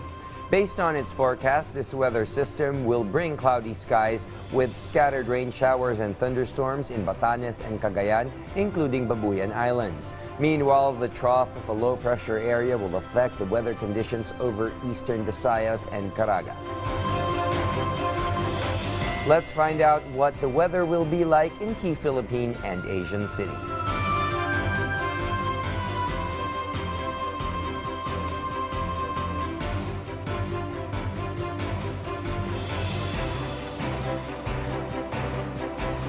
Coming up, a Philippine city is named as the Creative City of Gastronomy by UNESCO. And what is that? We'll find out when we return.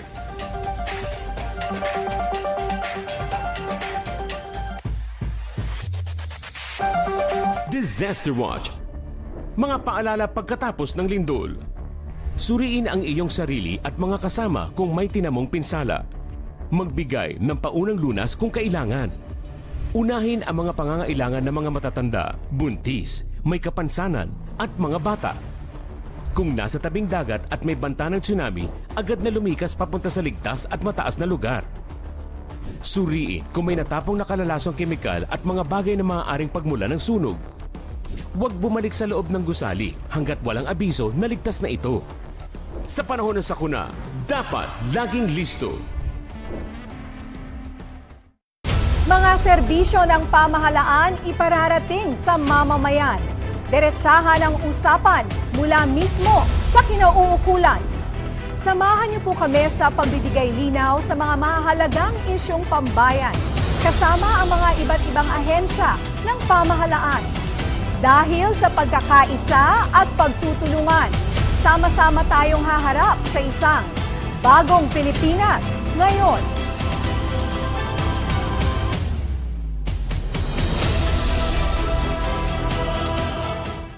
Pagpati sa mga programa at personalidad ng People's Television. Chi Atienza Valdepeñas, Diane Medina,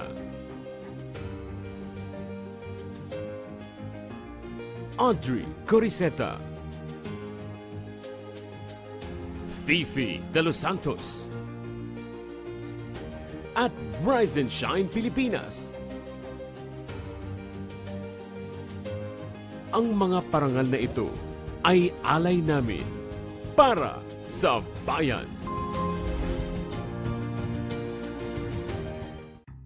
Health Watch, mga paalalang pangkalusugan laban sa henipavirus. Ang sakit mula sa henipavirus ay dala ng Nipah virus at Hendrovirus na nakukuha mula sa dumi, laway o dugo ng paniki, baboy at kabayo o sa mga kontaminadong prutas. Ang henipavirus ay maaaring magdulot ng pamamaga ng utak at pulmonya.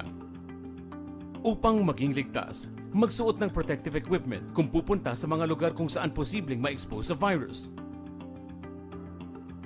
Iwasan din ang pakikisalamuha sa mga hayop na may sakit. Ang pagpunta sa mga lugar na pinamumugaran ng mga paniki. Ang pagkain ng mga prutas na may kagat ng paniki o nakukuha malapit sa mga pinamumugaran ng mga ito. At siguraduhin nahugasan at naluto ng wasto ang mga pagkain. Kung makaramdam ng mga sintomas ng henipavirus, kumonsulta agad sa doktor o sa pinakamalapit ninyong healthcare provider. Maaari rin tumawag sa DOH National Patient Navigation and Referral Center o NPNRC. Tandaan, sa panahon ng sakit, dapat laging listo. Sa mabilis na takbo ng panahon, mahalaga sa amin ang maihatid sa inyo ang pinakabago at makabuluhang impormasyon.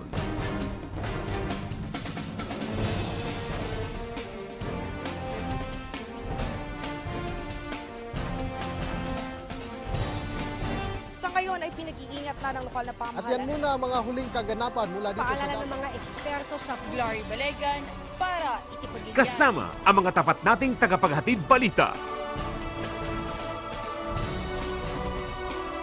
Kahit saan, kahit kailan, kasama nyo ang PTV para sa bayan.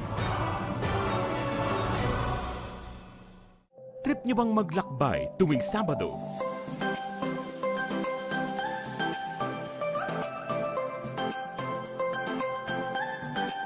Mamangha sa kultura at kagandahan ng bawat bayan dito sa atin.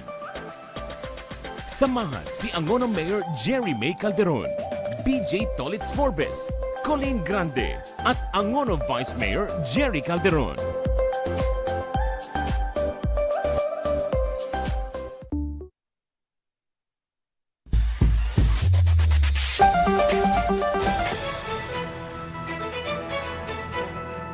The fish and marine resources in the country's seas and maritime territories are not in unlimited supply.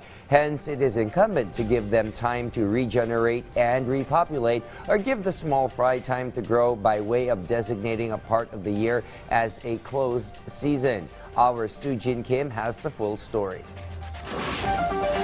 It is November and the close of the fishing season. According to the Bureau of Fisheries and Aquatic Resources, fishing for sardines, herring, and mackerel within the major fishing grounds such as Palawan, the Zamboanga Peninsula, and the Visayan Sea will be temporarily banned.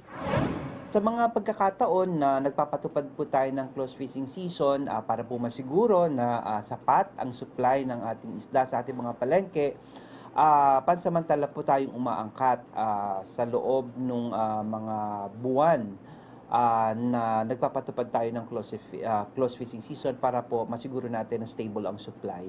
This is a conservationist measure to ensure these species and other marine life can spawn and repopulate or allow fry and juvenile fish to mature.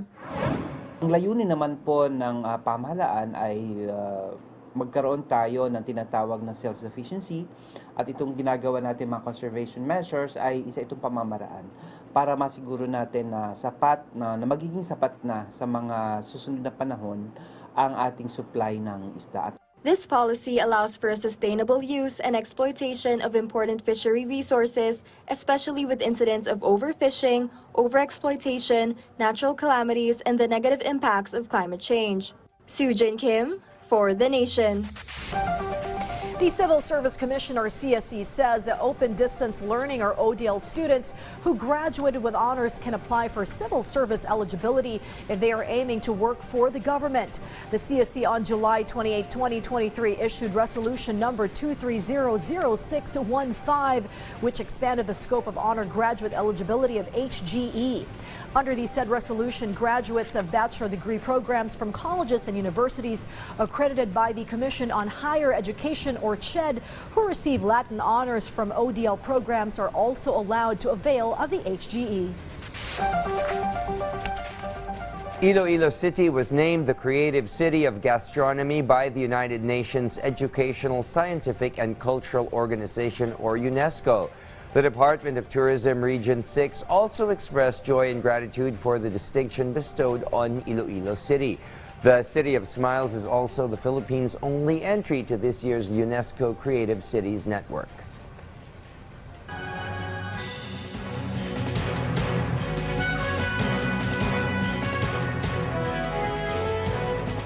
The just-ended Village and Youth Council polls held earlier in the week may have been a success and generally peaceful, but there were a number of confirmed acts of violence directly related to the polls, and probes on over 100 cases still underway with no final pronouncement as of yet. 47 cases have been confirmed thus far, with 122 still being verified. PNP records show a 17.5% jump in the number of election-related incidents in the last BKS elections in 2018. The PNP knows it did the right thing in the number of boots on the ground it dispatched on Election Day, especially in conflict-controlled and red category areas or election hotspots. Likewise, there was no declaration of a failure of election anywhere in the country, which factored in greatly in the general assessment or evaluation of a generally peaceful exercise in democracy. Isa sa tinitingnan po natin dyan, ma'am, ay napakatagal po nung huling barangay NSK election po 2018, 5 years po. So somehow anticipated po natin ito. That's why doon po sa ating risk and threat assessment even prior to the election period ay na-consider na po itong mga intense political rivalry. At ang nakikita nga po natin because napakatagal po ng naging eleksyon sa barangay level ay isa po to sa tinitingnan nating contributory factors kung bakit mas mataas po yung mga naitala po nating insidente this election period. And the updates continue after this short break. Stay with us.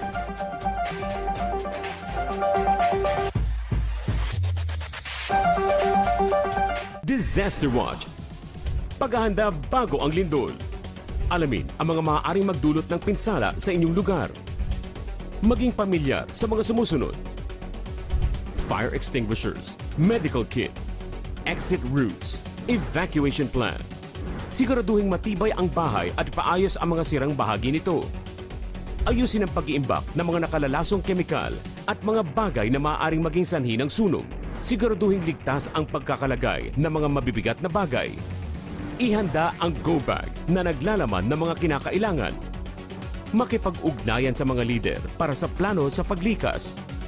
Pag-usapan din sa pamilya kung saan tutungo sa oras ng kailangan lumikas. Makilahok sa mga pagsasanay ukol sa lindol. Sa panahon ng sakuna, dapat laging listo. PTV Crime Watch. Mga paalala laban sa human trafficking. Ang Anti-Trafficking in Persons Act ay batas na ipinasa upang wakasan ang human trafficking sa bansa. Layunin itong protektahan ang mga biktima, lalo na ang mga kababaihan at kabataan. Sa ilalim ng batas, bawal ang pagre-recruit, pagkulong at pagbabiyahe ng mga tao patungo o palabas ng bansa. Gamit ang pagbabanta, panlilinlang, pamimilit at pag-aabuso ng kapangyarihan para sila ay ipasok sa prostitusyon, sa pilitang pagtatrabaho, pang-aalipin, pagbebenta ng human organs at iba pang uri ng pananamantala. Kumilos laban sa human trafficking. Alamin ang inyong mga karapatan at makipag-ugnayan sa mga organisasyon at ahensya ng pamahalaan na maaaring magbigay proteksyon. Huwag basta maniwala sa mga nag-aalok ng trabaho, lalo na sa text at social media, at i-report ang anumang gawaing kahinahinala. Sama-sama nating sugpuin ang problema ng human trafficking.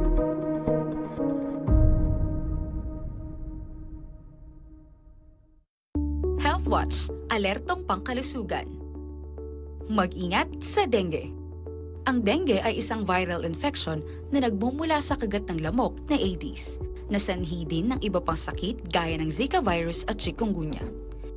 Ito ay nagdudulot ng mataas na lagnat, pamamantal, pananakit ng kasukasuan at kalamnan, panghihina, pagdurugo ng ilong, at pagsusuka at pagdurumi na may kasamang dugo. Ang mga sintomas ay karaniwang nagtatagal mula 2 hanggang 7 araw. Sa unang senyales ng dengue, kumonsulta agad sa doktor. Uminom ng maraming tubig at magpahinga at inumin ang mga gamot na nireseta. Iwasan din ang pag-inom ng aspirin at ibuprofen at ikonsulta muna sa inyong doktor kung iinom ng herbal o alternative medicine. Tandaan, ang kalinisan ang pinakamabisa nating panlaban sa dengue.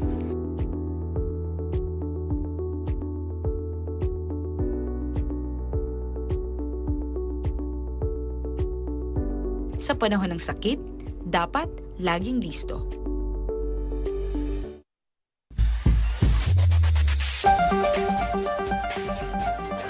Something fishy about a mass pullout of 3,000 Election Day personnel before the start of voting that smacks of something shady. Hence, the COMELEC wants to hear from those election board personnel who bailed out at the 11th hour from their duties and vowed no one will be held into account save for those who put pressure or a gun to their heads, so to speak. The full report from our Luisa Erispe. The Commission on Elections confirmed after a week of conducting the elections, the proclamation of winners is now 100% complete. This includes areas within Region 6 that needed several coin tosses and drawing lots for candidates with tied votes.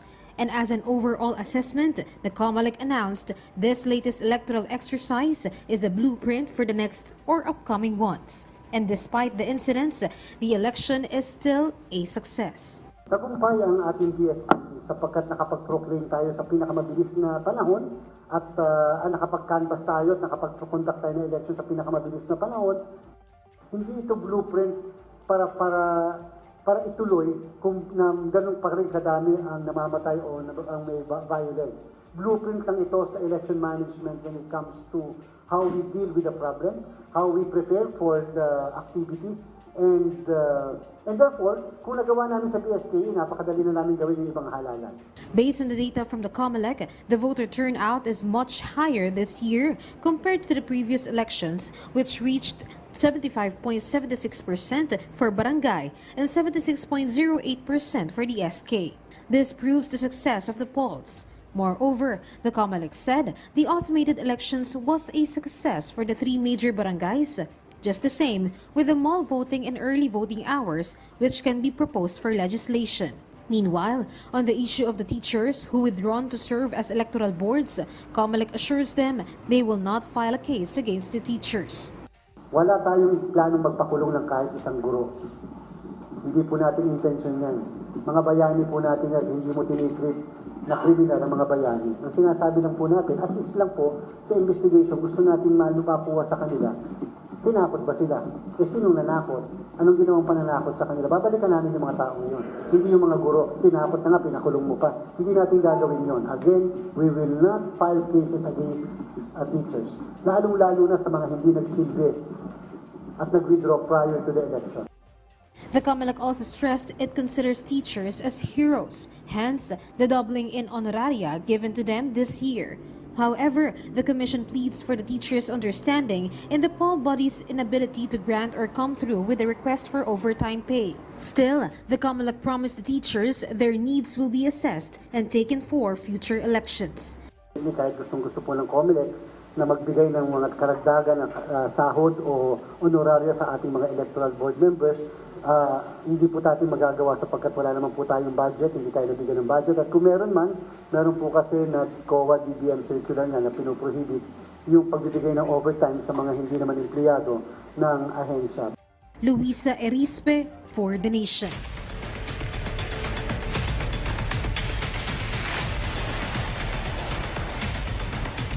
The numbers on the casualties in the raging Israel war in Gaza continues to pile up. The body count just breached the 9,000 mark in Gaza and the West Bank, with approximately 32,000 slightly or severely wounded. Secretary of State Antony Blinken is in the Holy Land to press Prime Minister Benjamin Netanyahu for a localized and brief humanitarian pause to Israel's attacks as international pressure mounts and calls from Democrat Party mates to do so grow. This as Israeli Defense Force spokesperson Daniel Hagari in the latest presser says a ceasefire is a non-starter and not on the table right now, even as the IDF has completely encircled downtown Gaza. Meanwhile, some 3,000 Gaza-based Palestinians working in Israel are trapped there since the war erupted on October 8, have been fired and are expected to be back in Gaza in a few days. Palestinians stand in a long queue outside a destroyed bakery in Nuseirat in Gaza Strip. Israeli ground troops push toward Gaza City amidst continued diplomatic efforts to bring about a brief stop in the fighting and a worsening of humanitarian crises in the Palestinian enclave. Meanwhile, flares and projectiles lit up the sky in northern Gaza Strip. U.S. President Joe Biden Wednesday urged a humanitarian pause in the war between Israel and Hamas militants, meant to give time to get those trapped and stranded in Gaza out. Meanwhile, here's a recap of today's lottery draws. For the 2 p.m. draw, the winning numbers are 9, 9, and 1 for the 3D Lotto and 114 for 2D Lotto. For the 5 p.m. draw, the lucky numbers for the 3D Lotto are 9, 9, 3, and 5, 7 for 2D Lotto. For the 9 p.m. draw, beginning with the 4D Lotto, the winning numbers are 8, 2, 3, and 4. And for the 3D Lotto, the winning numbers are 0, 4, and 1. And the lucky numbers for 2D Lotto is 20 and 30 in exact order. For the Ultra Lotto 658 draw with a jackpot prize of 94,199,198 pesos and 80 centavos, the lucky numbers are 58, 37, 47, 31, 10, and 32. For the Mega Lotto 645 draw with a jackpot prize of 99,729,945 pesos and 40 centavos, the lucky numbers are 14, 43, 25, 32, 1, and 38. There are no winners for the Ultra Lotto 658 and Mega Lotto 645 draws.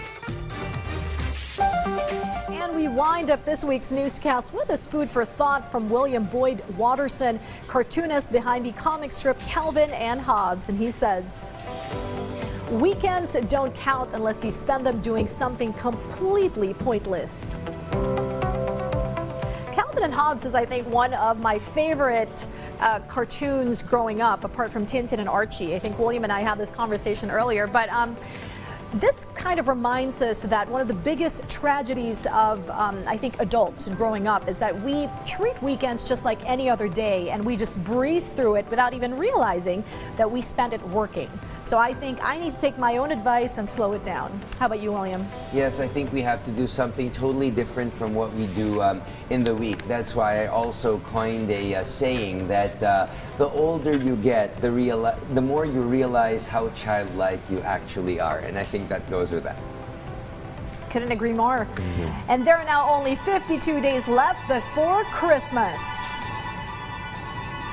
And so goes PTV News Tonight's roundup of tomorrow's headline stories. I'm Sharms Espina. And I'm William Theo. Join us again next week on PTV News Tonight. Have a great weekend.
Susunod na programa ay rated PG. Ito ubay at gabay ng magulang para sa mga batang manonood.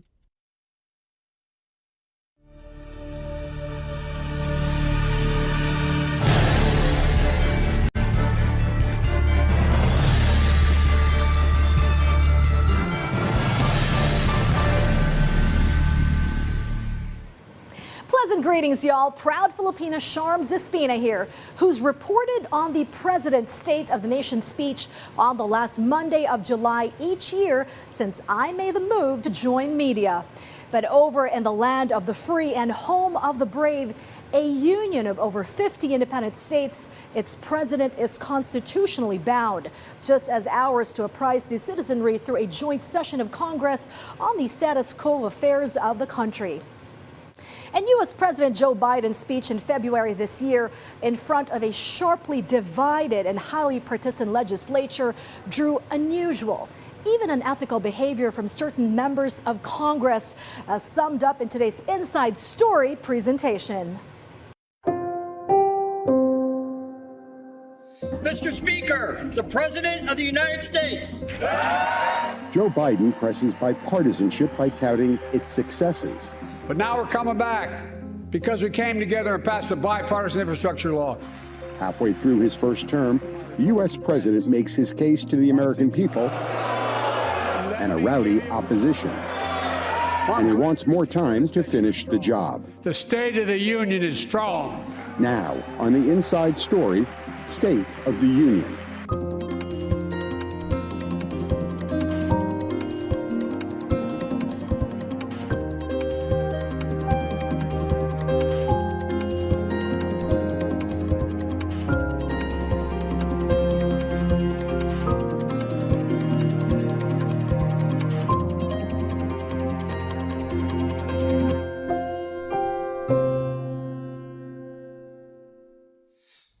I'm Patsy Widakuswara, VOA White House Bureau Chief. This week, an American political tradition enshrined in the U.S. Constitution that the President of the United States shall from time to time give to the Congress information of the State of the Union.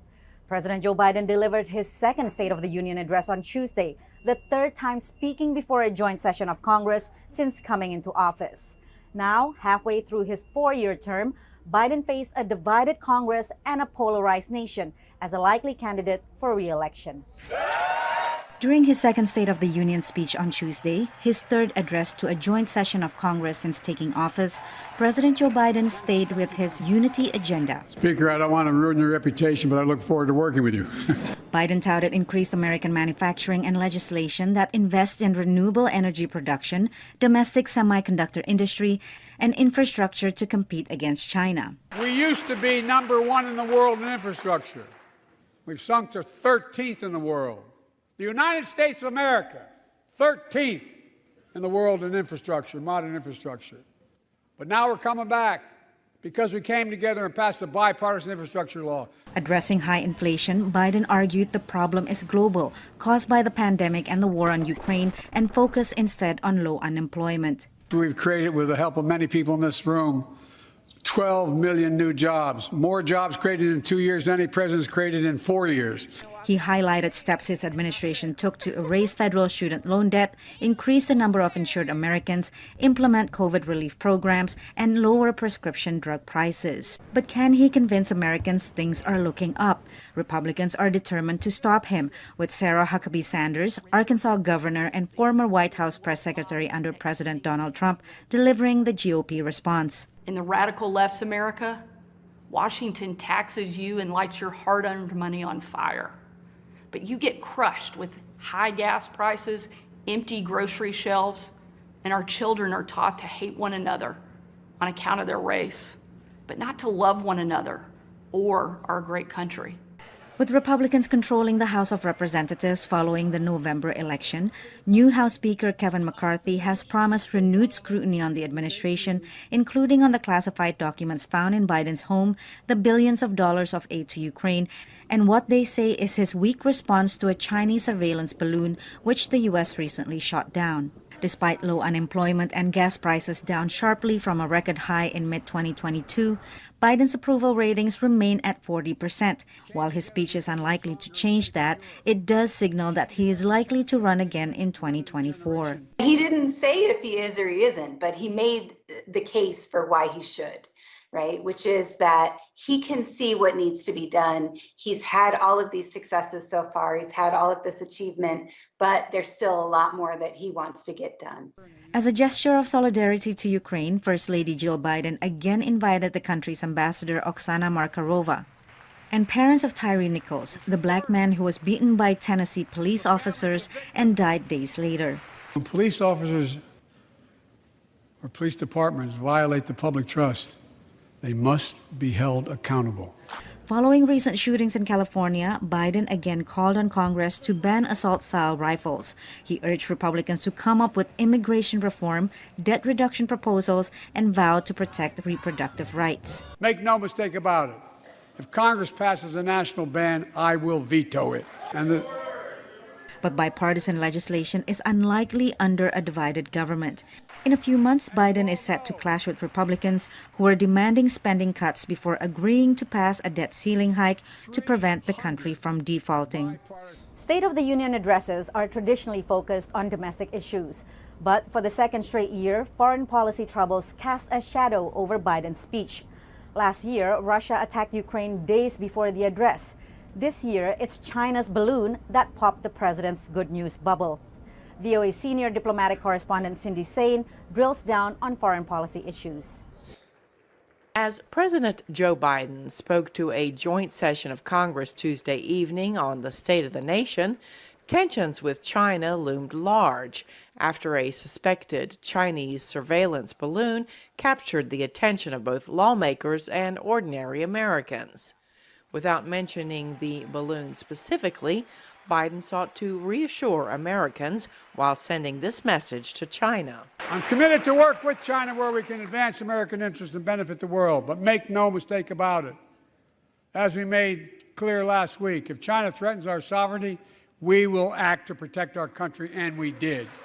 On Saturday, a U.S. fighter jet shot down the balloon in midair over the Atlantic Ocean off the coast of South Carolina.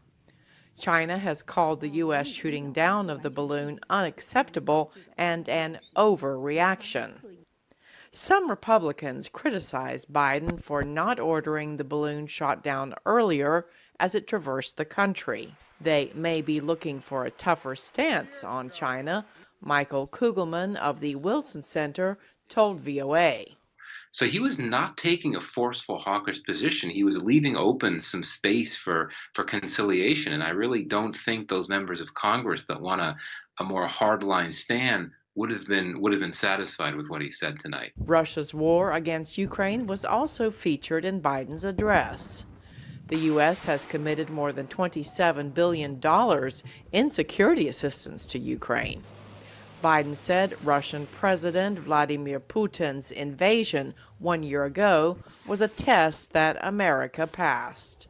We united NATO. We built a global coalition. We stood against Putin's aggression. We stood with the Ukrainian people. Tonight, we're once again joined by Ukrainian's ambassador to the United States.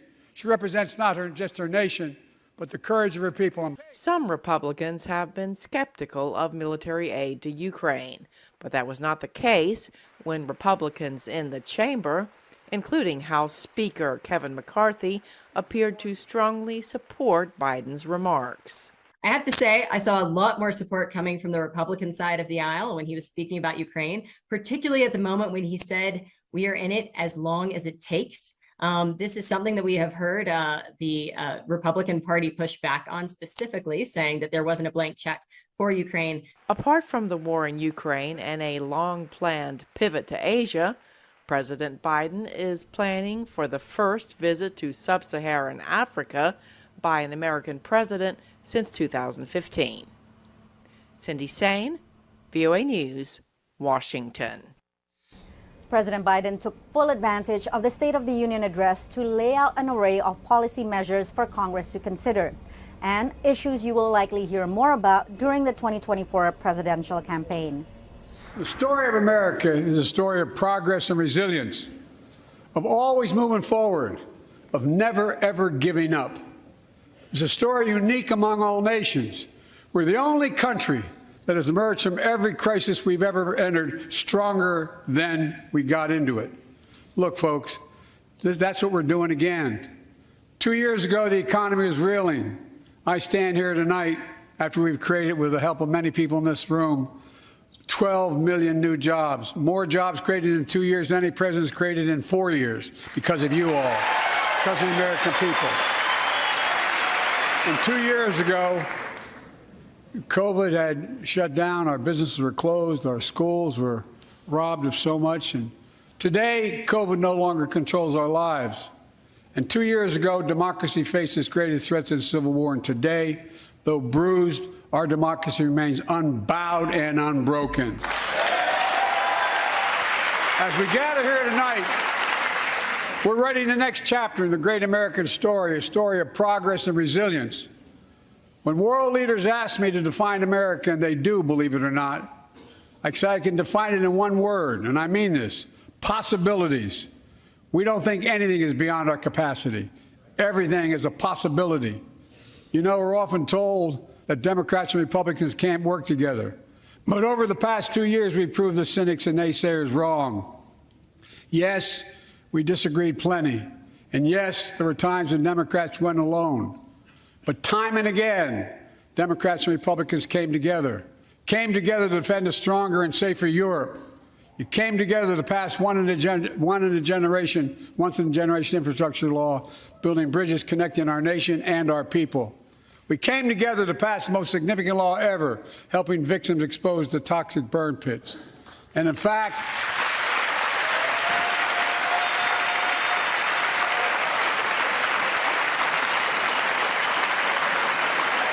it was important.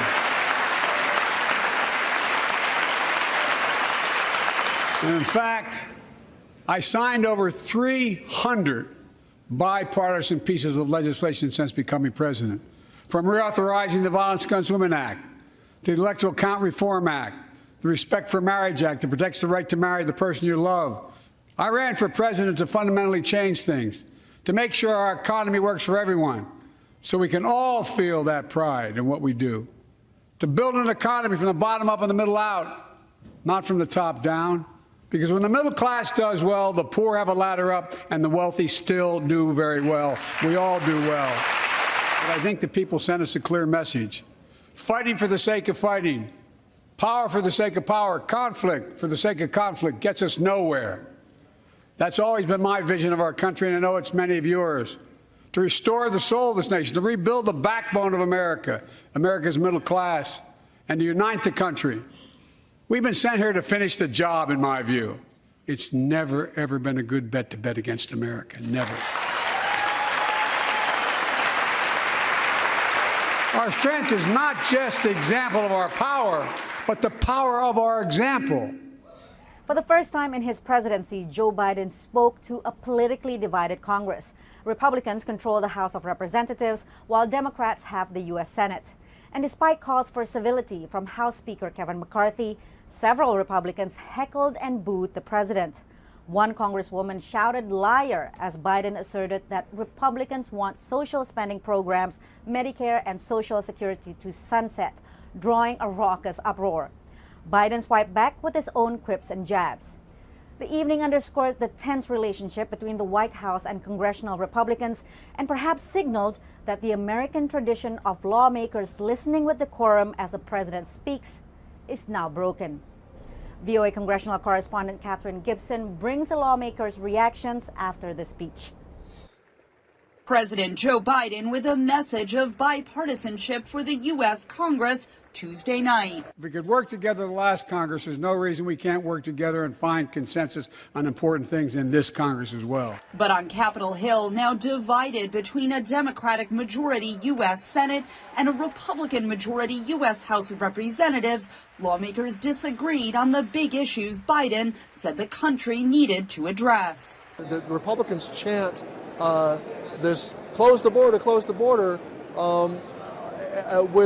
without really conceding that that is not the solution to the problem. I think we can get more serious about the border, other ports of entry like airports, but we also have to really get down to our dreamers, those several million people, some of them adults by now in their 30s, who came to this country through no fault of their own. But some Republicans are skeptical of Biden's request for more funding for border security, fearing it would be used in ways that encourage rather than discourage migration. If we give them more money, they're going to use it to count more and facilitate the processing of more immigrants coming in. Instead of stopping the immigration and disincentivizing it, that's where that money will be used. Biden said backing Ukraine is a key U.S. national security interest. Putin's invasion has been a test for the ages. This is our reputation at stake in front of the world, in front of the global community. We stand for democracy. We're the beacon of hope to democracies around the world. We must stand with Ukraine. But House Republicans want more oversight of U.S. aid to help combat the Russian invasion. What's the plan? To suggest that it's just open-ended, a blank check in Ukraine. Now remember, when we ship armament to Ukraine, we don't control where that armament's going. Republicans also say that Biden did not react quickly enough